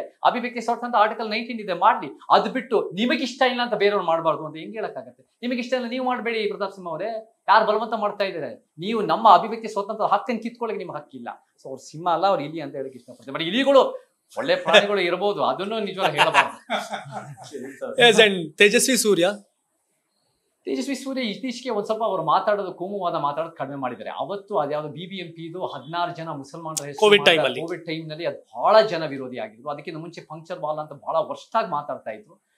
ಅವ್ರು ಹೇಳಿದ್ದೆಲ್ಲ ಸುಳ್ಳಿಲ್ಲ, ಬಟ್ ಅವರ ಕೋಮುವಾದ ಸ್ವಲ್ಪ ಶೇಪ್ ಮಾಡಿಕೊಂಡು ಒಂದು ಸಮಾಜದ ಕನಸಿಗೆ ಅವ್ರು ಸ್ವಲ್ಪ ಬಂದ್ರೆ ಅವರಲ್ಲೂ ಒಂದ್ ಸ್ವಲ್ಪ ಒಂದೊಂದು ವಿಚಾರಗಳು ಚೆನ್ನಾಗಿರಬಹುದು.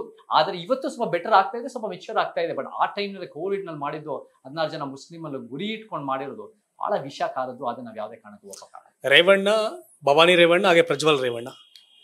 ಈ ರೇವಣ್ಣ ಕೋವಿಡ್ ನಲ್ಲಿ ನಾನು ನೋಡಿದೆ, ಬಿಸ್ಕೆಟ್ ರೇವಣ್ಣ ಅಂತ ಹೆಸರು. ಆ ಒಂದು ಕೋವಿಡ್ ನಲ್ಲಿ ಇದ್ದಾಗ ಬಿಸ್ಕೆಟ್ಗಳು ಹಿಂಗೆ ಎಸಿತಾ ಇದ್ರು. ಅದು ಎಷ್ಟು ಒಂದು ದುರಾಂಕಾರದ ಇದು. ಆ ಪಾಪ ಬಿಸ್ಕೆಟ್ ಕೊಡೋದಲ್ಲ, ನೀವು ಜಾಸ್ತಿ ಊಟ ಏನೋ ಒಂದು ಜಾಸ್ತಿ ಆದ್ರೂ ಕೊಡ್ಬೇಕು. ಒಂದು ಎರಡನೇದಾಗಿ ಎಸೆಯೋದಿರತ್ತಲ್ಲ, ಅದು ಬಹಳ ದುರಾಂಕಾರ ಅನಿಸಿದೆ. ಭವಾನಿ ರೇವಣ್ಣ ಅವ್ರ ಮಾತು ಇವತ್ತಿನ ನನಗೆ ಅವರ ಪರಿಚಯ ಇಲ್ಲ. ಅವ್ರದ್ದು ಇದನ್ನ ಮಾಡಿದ್ದು ನನಗೆ ಅದನ್ನ ಒಪ್ಪಿಗೆ ಇಲ್ಲ. ಏನು ಅಲ್ಲಿ ಅವ್ರ ಮೇಲೆ ಬಾಯಿಗೆ ಬಂದಂಗೆ ಮಾತಾಡಿ ಆಕ್ಸಿಡೆಂಟ್ ಮಾಡಿರ್ಬೋದು. ನೀವು ಅವ್ರ ಮೇಲೆ ಬಾಯಿಗೆ ಬಂದ ಮಾತಾಡೋದು ಏನಿದೆ? ಜವಾಬ್ದಾರಿ ಇದ್ದಾಗ ನೀವು ಒಂದು ಘನತೆನಲ್ಲಿ ನಡ್ಕೋಬೇಕು. ಅದು ಬಿಟ್ಟು ಈ ಮಗ ಆ ಮಗ 50 ಲಕ್ಷ ಕೊಡಕ್ಕಾಗತ್ತ ಸುಟ್ಟು ಹಾಕಿ ಇದನ್ನೆಲ್ಲ ಮಾತಾಡೋದು ಬಹಳ ಲೋ ಲೆವೆಲ್ ಯೋಚನೆಗಳು. ಪ್ರಜ್ವಲ್ ನೋಡ್ಬೇಕು, ನಮಗೆ ಯುವಕರ ಅಪ್ಪನ ಮಗ ತಾತನ ಮೊಮ್ಮಗ ಆಗಿ ಬೆಳೆದಿದ್ದಾರೆ. ಏನ್ ಸ್ವಂತ ಚಳುವಳಿ ಸ್ವಂತ ಜ್ಞಾನದಿಂದ ಏನ್ ಬೆಳೆದಿರೋ ನೀನ್ ಅಲ್ಲ. ಆದ್ರೆ ಅವ್ರು ಏನಾದ್ರು ಒಳ್ಳೇದು ಮಾಡ್ತಾರೆ ಅಂದ್ರೆ ಮಾಡ್ಲಿ. ಅದನ್ನೇ ನಮ್ಗೆ ಫೈನಲಿ ಪ್ರಶ್ನೆ, ದಲಿತ ಸಿಎಂ ಕರ್ನಾಟಕದಲ್ಲಿ.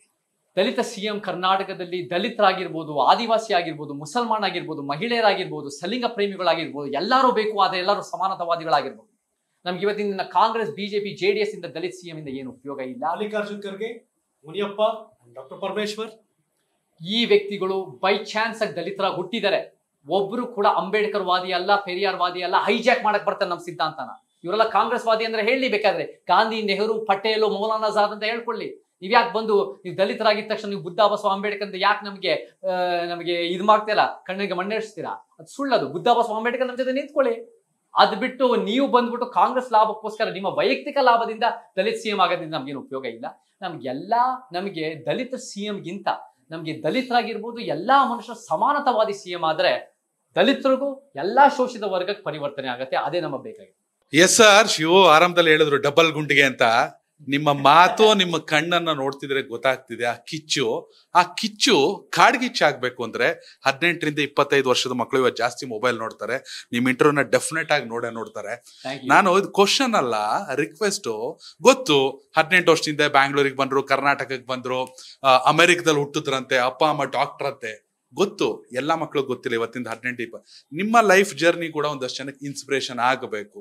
ಹೀಗಾಗಿ ನಿಮ್ ಲೈಫ್ ಬಗ್ಗೆ ಹೇಳಿ. ಒಂದು ನಿಮ್ ಕತೆ ನಂಗೆ ಬಹಳ ಇಷ್ಟ ಆಯ್ತು. ನಾನು ಚಿಕ್ಕ ವಯಸ್ಸಲ್ಲಿ ಕರ್ನಾಟಕ ಯಾವಾಗಲೂ ಬರ್ತಾ ಇದ್ದಾಗ ಜನ ಮಾಮೂಲಿ ಏನ್ ತಗೊಂಡೋಗೋರು ಒಂದೇ ಬಟ್ಟೆ, ಒಡವೆ ಈ ತರದೆಲ್ಲ ತಗೊಂಡೋಗೋರು. ನಮ್ಮ ಸೂಟ್ ಕೇಸ್ ನಮ್ಮ ತಂದೆ ತಾಯಿಗೆ ಬಹಳ ನಮ್ಗೆ ಇಷ್ಟ. ಅಲ್ಲ ಅಮೆರಿಕದಲ್ಲಿ ಇವಾಗ ಬದಲಾಗಿರ್ಬೋದು, ನಾವು ಬೆಳೀತಾ ಇದ್ದೋ ರಾಗಿ ಸಿಗ್ತಾ ಇರ್ಲಿಲ್ಲ. ನಾವು ಸೂಟ್ ಕೇಸ್ ತುಂಬಾ ಅದನ್ನ ಸೀಲ್ ಮಾಡಿ ನಮ್ಮ ಅಜ್ಜಿ ರಾಗಿ ಪ್ಯಾಕೆಟ್ ತಗೊಂಡ್ ಹೋಗ್ತಾ ಇದ್ವಿ. ಅಲ್ಲಿ ಮನೇಲಿ ಹಬ್ಬದ ದಿನ ರಾಗಿ ಮುದ್ದೆ. ಇವತ್ತಿಗೂ ನಾನು ಒಂದು ದಿನ ರಾಗಿ ಮುದ್ದೆ ತಿಂದೆ ನಾನು ಒಂದಿನ ಪಾಸ್ ಆಗಲ್ಲ. ಯಾವ ಜಿಲ್ಲೆ ನಮ್ದು ಎಲ್ಲ ಕಡೆ ಬೆಂಗಳೂರು, ಮೈಸೂರು ಇದೆ, ಒಂದ್ ಸ್ವಲ್ಪ ದಾವಣಗೆರೆನೂ ಇದೆ, ಒಂದ್ ಸ್ವಲ್ಪ ಬೇರೆ ಬೇರೆ ಕಡೆ. ಈ ಕಡೆ ಶಿವಗಂಗೆ ಅಂತ ನಮ್ಮ ತಾಯಿ ಊರು ದಾವಸ್ಪೇಟೆ, ಈ ಕಡೆ ಎಲ್ಲ ಇದೆ. ತಾಯಿಗಳು ಶಿವಗಂಗೆನೂ ಹೌದು, ತಂದೆ ಊರು ಬೆಂಗಳೂರು, ಮೈಸೂರು, ಹುಟ್ಟಿದ್ದು ತುಮಕೂರು, ಒಂದ್ ಸ್ವಲ್ಪ ಬೇರೆ ಬೇರೆ ಕಡೆ ಇದೆ. ಬಟ್ ನಮ್ಗೆ ರಾಗಿ ಅಂದ್ರೆ ನನಗೆ ಬಹಳ ಇಷ್ಟ. ಸರ್ಕಾರ ರಾಗಿ ಹುಟ್ಟಿದ್ದೆ ಅಲ್ಲಿ, ನಾನು ಹುಟ್ಟಿ ಬೆಳೆದಿದ್ದಲ್ಲ ಅಮೆರಿಕ. ನನಗೆ ನೋಡಿ ಯೋಗೇಶ್ವರಿ, ನಾನು ಹುಟ್ಟಿದ್ದು ಬೆಳೆದಿದ್ದು ಅಲ್ಲ ಅಂದ್ಮೇಲೆ ಕನ್ನಡನೇ ನನ್ನ ಪ್ರಪಂಚ. ಸೊ ಕರ್ನಾಟಕದ ಎಲ್ಲ 30 ಜಿಲ್ಲೆಗಳು ನಾನು ಅಮೆರಿಕದಲ್ಲಿ ಹುಟ್ಟಿರೋದು ಅದು ನನ್ನ ಚಾಯ್ಸ್ ಅಲ್ಲ. ಬಟ್ ನಾನು ಇವತ್ತು 18 ನನ್ನ ಚಾಯ್ಸ್ ಆಗಿ ಕರ್ನಾಟಕದಲ್ಲಿ ಕೆಲಸ ಮಾಡಿ 18 ವರ್ಷ ನಾನು ಇವತ್ತು ಈ ಆಧಾರ್ ಕಾರ್ಡ್ ಇದೆ, ನನಗೆ ಟ್ಯಾಕ್ಸ್ಗಳು 18 ವರ್ಷ ಇಲ್ಲೇ ಕಟ್ತಾ ಇದ್ದೀನಿ, ಪ್ಯಾನ್ ಕಾರ್ಡ್, DL ಎಲ್ಲ, ವಾಕ್ ಸ್ವಾತಂತ್ರ್ಯ, ಈ ಎಲ್ಲ ಒಬ್ಬ ಸಿಟಿಸನ್ ಸಿಗೋ ಪ್ರತಿಯೊಂದು ಇದೆ. ನನಗೆ ಮತ ಹಾಕೋ ಹಕ್ಕಿಲ್ಲ, ಮತ ಹಾಕೋ ಪ್ರಶ್ನೆ ಇವತ್ತು ನನಗೆ ಹಕ್ಕಿಲ್ಲ. ಅದಕ್ಕೆ ಬಟ್ ಅದು ನನಗೆ ಚುನಾವಣೆ ನಿಂತ್ಕೊಳ್ಳೋ ಹಕ್ಕಿಲ್ಲ. ಅದು ನನಗೆ ಅವಶ್ಯಕತೆ ಇದೆ ಅಂತ ನನ್ಗೆ ಅನ್ಸಲ್ಲ. ಯಾವತ್ತಾದ್ರೂ ಮುಂದೆ ನಮ್ಮ ತಂದೆ ತಾಯಿನ ಅಲ್ಲೂ ಕರ್ಸ್ಕೊಂಡ್ ಮೇಲೆ ಈ ಕರ್ನಾಟಕಕ್ಕೆ ನಾನು ಇಲ್ಲೇ ಇದ್ದು ನಾನು ಒಂದು ಸಿಟಿಸನ್ ಆಗೋಕೆ ಎಲ್ಲ ಪ್ಲಾನ್ ಮಾಡ್ತೀನಿ. ಯಾವ ಅಂಶಗಳು ಸರ್ ಈ ಹೋರಾಟದ ಮೇಲೆ ನಿಮಗೆ ಪ್ರಭಾವ ಬೀರಿದ್ದು? ಅಂದ್ರೆ ಸ್ಕೂಲ್ ಡೇಸ್ ಅಲ್ಲ ಅಥವಾ ಅಪ್ಪ ಅಮ್ಮ ಹೇಳಿದ ಕಥೆಗಳ? ಮುಖ್ಯವಾದ ಕಾರಣಗಳು. ಒಂದು ಅಫ್ಕೋರ್ಸ್ ಅಪ್ಪ ಅಮ್ಮಗಳು ನಮಗೆ ಬಹಳ ಎಕ್ಸ್ಪೋಸ್ ಮಾಡಿದ್ರು ಚಿಕ್ಕ ವಯಸ್ಸಿನಲ್ಲಿ ನಮ್ಗೆ ವಿಚಾರಗಳು. ನನಗೂ ನನ್ನ ತಮ್ಮನಿಗೆ ಒಂದು ಚಲೋ ಬಸವಣ್ಣವ್ರ ವಿಚಾರ, ಕುವೆಂಪು ವಿಚಾರ, ಒಂದು ರುಸ್ಸೋ, ವಾಲ್ಟೇರ್, ನಮ್ಗೆಲ್ಲ ಪ್ರಪಂಚದಲ್ಲಿರೋ ವಿಚಾರ, ಮಾರ್ಕ್ಸ್, ಎಲ್ಲ ವಿಚಾರಗಳು ಎಕ್ಸ್ಪೋಸ್ ಮಾಡಿ ನಮಗೆ ಚಿಂತನೆ ಮಾಡಕ್ಕೆ ಅವಕಾಶ ಕೊಟ್ಟು. ಒಂದು ಎರಡನೇದಾಗಿ ನಾನು ಕೂಡ ಗೋಲ್ಡ್ ಮೆಡಲಿಸ್ಟ್ ಆಗಿ ಒಂದು ಟಾಪ್ ನಾಚ್ ಆಗಿ ಒಳ್ಳೆ ಕಾಲೇಜ್ಗೆ ಹೋಗಿ ಯೇಲ್ ಯೂನಿವರ್ಸಿಟಿ ಎಕ್ಸ್ಟ್ರಾರ್ಡಿನರಿ ಎಜುಕೇಶನ್ ಸಿಕ್ತು ಎರಡನೇದು. ಬಟ್ ಅವು ಎರಡಕ್ಕಿಂತ ಹೆಚ್ಚಾಗಿ ಅಮೆರಿಕದಲ್ಲೂ ಬಹಳ ತಾರತಮ್ಯ ಇದೆ. ಅಮೆರಿಕದಲ್ಲಿ ವರ್ಣಭೇದ ತಾರತಮ್ಯ ಇದೆ, ಧಾರ್ಮಿಕ ದಬ್ಬಾಳಿಕೆ ಇದೆ. ಅದೆಲ್ಲ ನಾನು ಅಲ್ಲಿ ನಿಂತ್ಕೊಂಡು ಬರೀ ಅದರ ವಿರುದ್ಧ ನನ್ನಕ್ಕೋಸ್ಕರ ಹೋರಾಟ ಮಾಡೋಕ್ಕಿಂತ ಎಲ್ಲಾ ರೀತಿ ಫಲಾನುಭವಿ ಆಗಿರೋ ಬೆಳ್ಕೊಂಡಿರೋ ನಾನು ಇಲ್ಲಿ ಬಂದು ಅನ್ಯಾಯದ ವ್ಯವಸ್ಥೆ ವಿರುದ್ಧ ನಿಂತ್ಕೊಂಡ್ರೆ ಇಲ್ಲಿ ನಾವು ಒಂದು ಜಾಸ್ತಿ ಬದಲಾವಣೆ ಮಾಡ್ಬೋದು ಅಂತ ನನಗೆ ಅರಿವು ಚಿಕ್ಕ ವಯಸ್ಸಿನಲ್ಲೇ ಆಯ್ತು. ಸೊ ಆ ಕಾರಣಕ್ಕೆ ಅಲ್ಲಿ 10 ಜನ 20 ಜನಕ್ಕೆ ಒಂದು ಸಮಾಜ ಮಾಡೋದಕ್ಕಿಂತ ಇಲ್ಲಿ ಒಂದು 50 ಜನ 100 ಜನಕ್ಕಾದ್ರೂ ನಾವು ಒಂದು ಸಮಾನತೆ ಬಂದ್ರೆ ನಾವು ಜಾಸ್ತಿ ಬದಲಾವಣೆ ಮಾಡ್ಬೋದು. ಇನ್ನೊಂದು ನಾನು ಏನ್ ಅರ್ಥ ಮಾಡ್ಕೊಂಡೆ ಅಮೆರಿಕದಲ್ಲಿ, ಅಲ್ಲಿ ಬಿಡಿ ಸಮಾಜ ವರ್ಣಭೇದ ವಿಚಾರದಲ್ಲಿ ಬಿಡಿ ಸಮಾಜಕ್ಕೆ ವರ್ಣಭೇದ ಕಾಣಲ್ಲ. ಇಷ್ಟೇ ಬುದ್ಧಿವಂತ, ಕಾಳಜಿ, ಪ್ರೀತಿ, ಒಳ್ಳೆಯವರಾಗಿದ್ರು ಅವ್ರ ಕಾಣಲ್ಲ. ಯಾಕಂದ್ರೆ ಅವ್ರಿಗೆ ಅದು ಸ್ಟ್ರೈಕ್ ಆಗಲ್ಲ. ಸೊ ಅವರು ಕಾಲೇಜನ್ನು ಕೂಡ ಒಳ್ಳೆಯವರು. ಅವ್ರು ನೀವೆಲ್ಲ ರೇಸಿಸಮ್, ನಮಗೆ ಚಿಕ್ಕ ವಯಸ್ಸನ್ನು ಹೊಡೆದಾಕೋದು, ಇದು ಮಾಡೋದು, ಗೋಡೆಗೆ ಹೊಡೆಯೋದು, ಬಣ್ಣದವ್ರು ಅಂತ ಗಾರ್ಬೇಜಿಗೆ ಮಾಡೋದು, ಸ್ಕೂಲಲ್ಲಿ ಹೊಡೆದಾಗ ಎಲ್ಲ ಅನುಭವಿಸಿ ಟೀಚರ್ ಇಂದ ಸ್ಟೂಡೆಂಟ್ಸ್ ಇಂದ ಏನಿದು ವರ್ಣಭೇದ ಇಲ್ಲ ಅಂತ ಹೇಳ್ತೀರ ನನಗೆ ಆಶ್ಚರ್ಯ. ಆವಾಗ ನಾನು ಒಳಿತು ಬಹುಶಃ ಕರ್ನಾಟಕದಲ್ಲೂ ಕೂಡ ಜಿಲೇಬಿ, ಗೌಡ, ಲಿಂಗಾಯತ್, ಬ್ರಾಹ್ಮಣರು, ನಾನೇ ಇಲ್ಲಿ ಹುಟ್ಟು ಬೆಳೆದಿದ್ರೆ ಇದೇ ತಂದೆ ತಾಯಿ ಇದೇ ಮನೆಯಲ್ಲಿ ನನಗೂ ಕೂಡ ಅರಿವಿರ್ತಾ ಇದ್ದಿಲ್ಲ. ಯಾಕಂದ್ರೆ ಕಾಣಲ್ಲ. ಸೊ ಆ ಕಾರಣಕ್ಕೆ ನಾನು ಕೂಡ ಸಮಾಜದಲ್ಲಿ ಅರ್ಥ ಮಾಡಿಕೊಂಡು ಅಂಕಿಅಂಶಗಳು ಕೊಟ್ಟು, ದಾಖಲೆಗಳು ಕೊಟ್ಟು, ಎವಿಡೆನ್ಸ್ ರಿಸರ್ಚ್ ಮಾಡಿ ಇಲ್ಲಿ ಬಂದು ಕೆಲಸ ಮಾಡಿದ್ರೆ ಅದು ಜಾಸ್ತಿ ಗಮನ ಕೊಡುತ್ತೆ, ಸಮಾಜ ತಿರುಗಿ ನೋಡುತ್ತೆ. ಅಮೆರಿಕದಲ್ಲಿ ಬಿಳಿಯವನು ಆಗಿಲ್ದೇ ಇದ್ರೆ ನೀವು ದೇಶದ್ರೋಹಿ ಅನ್ನತ್ತೆ. ಇಲ್ಲೂ ಕೂಡ ನೀವು ಮುಸಲ್ಮಾನರು ದಲಿತರ ಅಂದ್ಬಿಟ್ರೆ ನೀವೇನಾದ್ರು ಹೇಳಿದ್ರೆ ಎಲ್ಲೋ ಒಂದ್ ಕಡೆ ಕಡೆಗಣಿಸೋದಾಗತ್ತೆ ಮಹಿಳೆಯರಾಗಿದ್ರೆ. ಆದ್ರೆ ನಾವು ಎಲ್ಲಾ ರೀತಿ ಬೆನಿಫಿಟ್ ಆಗಿರೋ ಮಾತಾಡಿದಾಗ ಸ್ವಲ್ಪ ಇದ್ರ ಸತ್ಯ ಇರ್ಬೋದು ಅಂತ ಯೋಚನೆ ಮಾಡ್ತಾರೆ. ಅದರಿಂದ ಬದಲಾವಣೆ ಜಾಸ್ತಿ ಮಾಡ್ತಾರೆ. ಎಸ್ ಸರ್, ನನ್ನ ಕಡೆ ಪ್ರಶ್ನೆ, ನಿಮ್ಮ ವೈಫ್ ಈ ಬಗ್ಗೆ ಎಲ್ಲ ಏನ್ ಹೇಳ್ತಾರೆ? ಏನ್ ಕತೆ? ಮೇಘ ನನಗೆ ಬಹಳ ಗಟ್ಟಿ ಶಕ್ತಿ, ಅವಳು ಕೂಡ ಸಮಾಜಮುಖಿ, ಬಹಳ ಕಾಳಜಿ ಇದೆ. ಬಟ್ ಅವಳು ಕೂಡ ನಾನು ಫಸ್ಟ್ ಮದುವೆ ಆಗೋದಕ್ಕಿಂತ ಮುಂಚೆನೆ ಹೇಳಿದ್ದೆ, ನನಗೆ ಚಳುವಳಿನೇ ಮುಖ್ಯ, ದೇಶ ವಾಪಸ್ ಕೊಡೋದೇ ಮುಖ್ಯ. ಸ್ವಲ್ಪ ಕಾಂಪ್ರಮೈಸ್ಗಳು ಬೇರೆ ಬೇರೆ ರೀತಿ ನಮ್ಮ ವೈಯಕ್ತಿಕದಕ್ಕಿಂತ ಕಾಂಪ್ರಮೈಸ್ ಮಾಡ್ಬೇಕಾಗಿ ಬರ್ಬೋದು. ಅದನ್ನ ಒಪ್ಕೊಂಡು ನೀನ್ ಮುಂದೆ ಬಂದಿದ್ಯಾ ಅಂದ್ರೆ ಅದನ್ನ ಇಲ್ಲ ಅಂದ್ರೆ ನೀನ್ ಬೇರೆ ಮದುವೆ ಆಗ್ಬೇಕಾಗತ್ತೆ ಹೇಳಿದೆ. ಅವಳು ಅದನ್ನ ಒಪ್ಕೊಂಡಿದ್ದಾಳೆ. ನಾನು ನಮ್ಮ ಚಳುವಳಿ ಮಾಡ್ತಾ ಇದ್ದೀನಿ, ಅವಳು ನನ್ನ ಜೈಲ್ಗೆ ಹೋದಾಗ ಗಟ್ಟಿಯಾಗಿ ನಿಂತಿದ್ದು. ಅವಳು ನಾನು ಹೇಳೋದಲ್ಲ, ಅವಳು ಇಷ್ಟಪಡಬೇಕು ಒಪ್ಪಬೇಕು ಅಂತ ಏನಿಲ್ಲ. ಅವಳ ರೀತಿನಲ್ಲಿ ಅವಳ ವಾಕ್ ಸ್ವಾತಂತ್ರ್ಯ, ಅಭಿವ್ಯಕ್ತಿ ಸ್ವಾತಂತ್ರ್ಯ, ಅವಳ ಅನುಭವಗಳು, ಅವಳ ವಿಚಾರಗಳು ಹೇಳಿ, ಎಲ್ಲರೂ ಹೇಳಿ. ಯಾವುದ್ರಲ್ಲಿ ಸತ್ಯ ಇದೆಯೋ ಅದನ್ನೇ ಜನ ಒಪ್ಕೊಂಡು ಅದನ್ನ ಮುಂದೆ ತಗೊಂಡೋಗ್ಬೇಕು. ಯಾರ ಬಾಯಿ ಮುಚ್ಚೋ ಪ್ರಶ್ನೆ ಬರಲ್ಲ. ಅದು ಜಾಸ್ತಿ ಮಾತಾಡ್ಬೇಕು. ಸಿನಿಮಾ ನಟರು ಎಷ್ಟೊಂದು ಸಿನಿಮಾ ನಟರು ಯಾಕೆ ಮಾತಾಡ್ತಾ ಇದ್ದಾರೆ, ನೀವು ಜಾಸ್ತಿ ಮಾತಾಡಿ, ನಿಮ್ಮ ವಿಚಾರದಲ್ಲಿ ಏನಿದೆ ನಮ್ಗೆ ಗೊತ್ತಾಗ್ಲಿ. ಸ್ವಾಮೀಜಿಗಳು ಮಾತಾಡಬಾರ್ದು, ಮಾತಾಡಿ, ಜಾಸ್ತಿ ಮಾತಾಡಿ. ನೀವು ಎಷ್ಟು ಒಂದು ಸಮಸ್ಯೆದಲ್ಲಿ ಇದ್ದೀರಾ, ನಿಮ್ಗೆ ಯಾಕೆ ಅಷ್ಟೊಂದು ಬಿಲ್ಡಪ್ ಅಂತ ಗೊತ್ತಾಗ್ಲಿ. ಎಲ್ಲರೂ ಕೂಡ ಮಾತಾಡ್ಲಿ. ಪ್ರಜಾಪ್ರಭುತ್ವ ಎಲ್ಲರೂ ಮಾತಾಡ್ಬೇಕು. ಮಾತಾಡಿದ್ರೆ ಮಾತ್ರ. ಅದಕ್ಕೆ ಮೋದಿ ಅವರು ಪ್ರೆಸ್ ಮೀಟೇ ಮಾಡಲ್ಲ, ಪ್ರೀ ಪ್ಲಾನ್ ಮಾತಾಡ್ತಾರೆ. ಅವ್ರ ತಲೆಯಲ್ಲಿ ಏನಿದೆ ಗೊತ್ತಾಗಬಾರ್ದು ಅನ್ನೋ ಕಾರಣಕ್ಕೆ. ನಿಮ್ ತಲೆಯಲ್ಲಿ ಏನಿದೆ ಗೊತ್ತಾಗಬೇಕು, ಅದು ಜನ ಪ್ರಶ್ನೆ ಕೇಳಬೇಕು, ಅದ್ ತಕ್ಕಂತೆ ನೀವು ಉತ್ತರ ಕೊಡೋ ಸಾಮರ್ಥ್ಯ ಇರಬೇಕು. ನೀವ್ ಹೇಳಿ, ಸತ್ಯವಾಗಿ ಹೇಳಿದ್ರೆ ಜನ ನಂಬ್ತಾರೆ. ಇವತ್ತಿನ ದಿನ ಡಬಲ್ ಟಾಕ್ ಅಥವಾ 2 ನಾಲಿಗೆ ಇದ್ದ ಸಮಾಜದಲ್ಲಿ ಜನರಿಗೆ ಬಹಳ ನಿರಾಶೆ ಆಗ್ಬಿಟ್ಟಿದೆ. ನಮಗೆ ಇವತ್ತು ಪ್ರಾಮಾಣಿಕವಾಗಿ ನಿಂತು ಅನ್ಯಾಯ ವಿರುದ್ಧ ನಿಂತ್ಕೊಂಡ್ರೆ ಜನ ಖಂಡಿತ ಹೋಗ್ತಾರೆ. ಟೈಮ್ ಆಗತ್ತೆ. ಶ್ರಮ, ಶ್ರದ್ಧೆ, ಸಿದ್ಧಾಂತ ಇರೋದ್ರಿಂದ ನಾವು ಬದಲಾವಣೆ ಮಾಡ್ಬೋದು. ಓಕೆ, ನಿಮ್ಮ ಬದಲಾವಣೆಗಳು ಇನ್ನು ಎಷ್ಟು ದಿನ, ವರ್ಷಗಳು ಬೇಕಾಗಬಹುದು? ಫಸ್ಟ್ ಆಫ್ ಆಲ್ ನಮಗೆ ಎಷ್ಟು ದಿನ ತೊಗೊಳ್ಳೋದು ನಮ್ಗೆ ಗೊತ್ತಿಲ್ಲ. ಇದು ಜೀವಪೂರ ಸಾಧನೆ. ಇದು ಲೈಫ್ ಲಾಂಗ್ ನಾವು ಮಾಡ್ಬೇಕಾಗತ್ತೆ. ಎಷ್ಟು ಮಾಡೋಕ್ಕಾಗತ್ತೋ, ಒಳ್ಳೇದು ಮಾಡೋಕ್ಕಾಗತ್ತೋ ಅದನ್ನ ಮಾಡ್ತಾ ಇದ್ವಿ. ಒಳ್ಳೆ ಒಂದು ಸಮಾಜಕ್ಕೆ ನನ್ನ ವೈಯಕ್ತಿಕ ಜನ ಯಾರಾದ್ರೂ ಕೇಳಿದ್ರೆ ಏನ್ ಕನಸು ಅಂದ್ರೆ, ನನಗೆ ಒಂದು ಕಾರ್ ತಗೋಬೇಕು, ಈ ತರ ಕಾರ್ ಇದ್ರೆ ಇನ್ನೂ ಒಳ್ಳೆ ಕಾರು, ಮನೆ, ಇದು ಅದು ಇದೆ. ನಮ್ಗೆ ಅದಲ್ಲ. ನಮಗೆ ಒಂದು ಉತ್ತಮ ಸಮಾಜದ ಕನಸಿದೆ. ಅದು ನಮ್ಮ ಜೀವಮಾನದಲ್ಲಿ ಸಮಾಜ ನಾವು ನೋಡಲ್ಲ. ಆದರೆ ನಾವು ಪಾಯ ಹಾಕ್ಬಿಟ್ಟು ಎಷ್ಟು ಮಟ್ಟಿಗೆ ಮಾಡೋಕ್ಕಾಗತ್ತೋ ಅದನ್ನ ಮಾಡೋದು ನಮ್ಮ ಗುರಿ. ಎಷ್ಟು ದಿನ ಇರೋದು ಅಷ್ಟು ದಿನ ಒಳ್ಳೇದು ಮಾಡು ಹೋಗೋದು ಅಷ್ಟೇ. ಎಸ್, ದೀರ್ಘಕಾಲದ ಚರ್ಚೆ ಇದು. ಸೊ ಭಾಳ ಖುಷಿ ಆಯ್ತು ನನಗೆ. ನಾನು ಆಗಲೇ ಓಪನ್ ಆಗಿರೋದು. ಸರಿ ಅನ್ನೋದ ಸರಿ ಅನ್ಬೇಕು, ತಪ್ಪು ಅನ್ನೋದು ತಪ್ಪು ಅನ್ಬೇಕು. ನಾನು ಚೇತನ್ ಅವರ ಚಿಂತನೆಗಳಿಗೆ ಲೆಕ್ಕಾಚಾರಕ್ಕೆ ಆಗ್ರಿ. ಯಾಕಂದ್ರೆ ಒಪ್ಕೊಳ್ಳುವಂಥ ವಿಚಾರ. ಚೇತನ್ ಯಾರನ್ನೋ ಬೈತಾರೆ, ಇನ್ಯಾರನೋ ಹೊಗಳ್ತಾರೆ, ಏನೋ ಮಾಡ್ತಾರೆ ಅನ್ನೋ ಕಾರಣಕ್ಕೆ ನಾನು ನಿಮ್ಮನ್ನ ಒಪ್ಕೋಬೇಕು, ವಿರೋಧ ಮಾಡಬೇಕು ಅಂತೇಳಿ ನೀವು ಸರಿ ತಪ್ಪು ಅನ್ನೋ ವಿಷಯಗಳನ್ನ ತಗೊಂಡು ನೇರವಾಗಿ ಹೋಗ್ತಾ ಇದ್ದೀರಿ. ಖಂಡಿತವಾಗಿ ನಾನು ನಿಮ್ಮ ವಿಚಾರಗಳನ್ನ ಒಪ್ಪುವಂಥದ್ದು, ಓಪನ್ ಆಗಿ ಹೇಳ್ಬೇಕು ಅಂತ ಅಷ್ಟೇ. ನಾವು ಒಂದ್ ಹೇಳ್ತೀನಿ, ಎಲ್ಲ ಮನುಷ್ಯರು ಸರಿಸಮಾನರು. ಎಲ್ಲ ಸಿದ್ಧಾಂತಗಳು ಸರಿಸಮಾನ ಅಲ್ಲ. ಎಲ್ಲ ಮನುಷ್ಯರು ಸರಿಸಮಾನರು. ಸರಿಸಮಾನದ ಸಿದ್ಧಾಂತ, ದೇಶ ಕಟ್ಟಬೇಕು ಅನ್ನೋ ಸಿದ್ಧಾಂತ ಮಾತ್ರ, ಪರಿವರ್ತನೆ ಮಾತ್ರ ಸತ್ಯ. ಅದನ್ನೇ ನಮ್ಗೆ ಬೇಕಾಗಿದ್ದು ಇವತ್ತಿನ ದಿನ. ನಾವ್ ಎಲ್ಲರಿಂದ ಕಲಿಯೋ ವಿಚಾರಗಳು ಇದ್ದೇ ಇರುತ್ತೆ. ಕಲ್ತ್ಕೊಂಡು ಒಬ್ಬೊಬ್ರು ಹಂಚ್ಕೊಂಡು ಚರ್ಚೆ ಮಾಡ್ಕೊಂಡು ಪ್ರಜಾಪ್ರಭುತ್ವ ಬೆಳೆಸ್ಕೊಂಡ, ಮಾನಸಿಕವಾಗೂ ಬೆಳೆಯೋಣ, ಒಂದು ಉತ್ತಮ ಸಮಾಜ ಕಟ್ಟೋಣ. ಎಸ್ ವೀಕ್ಷಕರು, ನಾವು ವಿಜಯ್ ಸರ್ ಹಾಗೆ ಯೋಗಿ ಎಲ್ಲರೂ ಕೂಡ ಚೇತನ ಜೊತೆ ಭಾಳ ಮಾತಾಡಿದ್ವಿ. ಭಾಳ ಖುಷಿ ಆಯ್ತು. ಮಾತು ನಿಲ್ಸಕ್ಕೆ ಈಗಲೂ ಸಾಧ್ಯ ಆಗ್ತಿಲ್ಲ.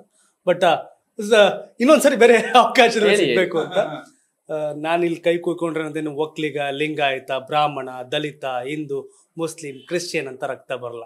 ABC, A ಪಾಸಿಟಿವ್ ಹಿಂಗೇನೋ ಬರುತ್ತೆ. ಸೊ ಹಾಗಾಗಿ ಪ್ರಕೃತಿಯಲ್ಲಿ ಇಲ್ದಿರುವಂಥ ಜಾತಿ, ಪ್ರಕೃತಿಯಲ್ಲಿ ಇಲ್ದಿರ್ತಕ್ಕಂಥ ಅಸಮಾನತೆಗಳನ್ನ ನಾವು ಮನುಷ್ಯ ಜೀವಿಗಳು ಮಾಡ್ಕೊಂಡು ಹೋಗೋದ್ರಲ್ಲಿ ಅರ್ಥ ಇಲ್ಲ.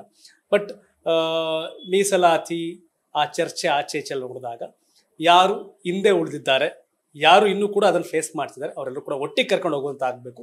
ಅದೇ ಸಮಾಜ ಅನ್ನೋದು ನನ್ನ ಸಾಮಾನ್ಯ ಒಂದು ಭಾಷೆಯಲ್ಲಿ ಹೇಳೋದಾದ್ರೆ ನನ್ಗನ್ಸಿದೆ ಅಷ್ಟೇ. Thank you so much sir. ನಮ್ಮ ಸ್ಟುಡಿಯೋಗೆ ಬಂದ್ರಿ.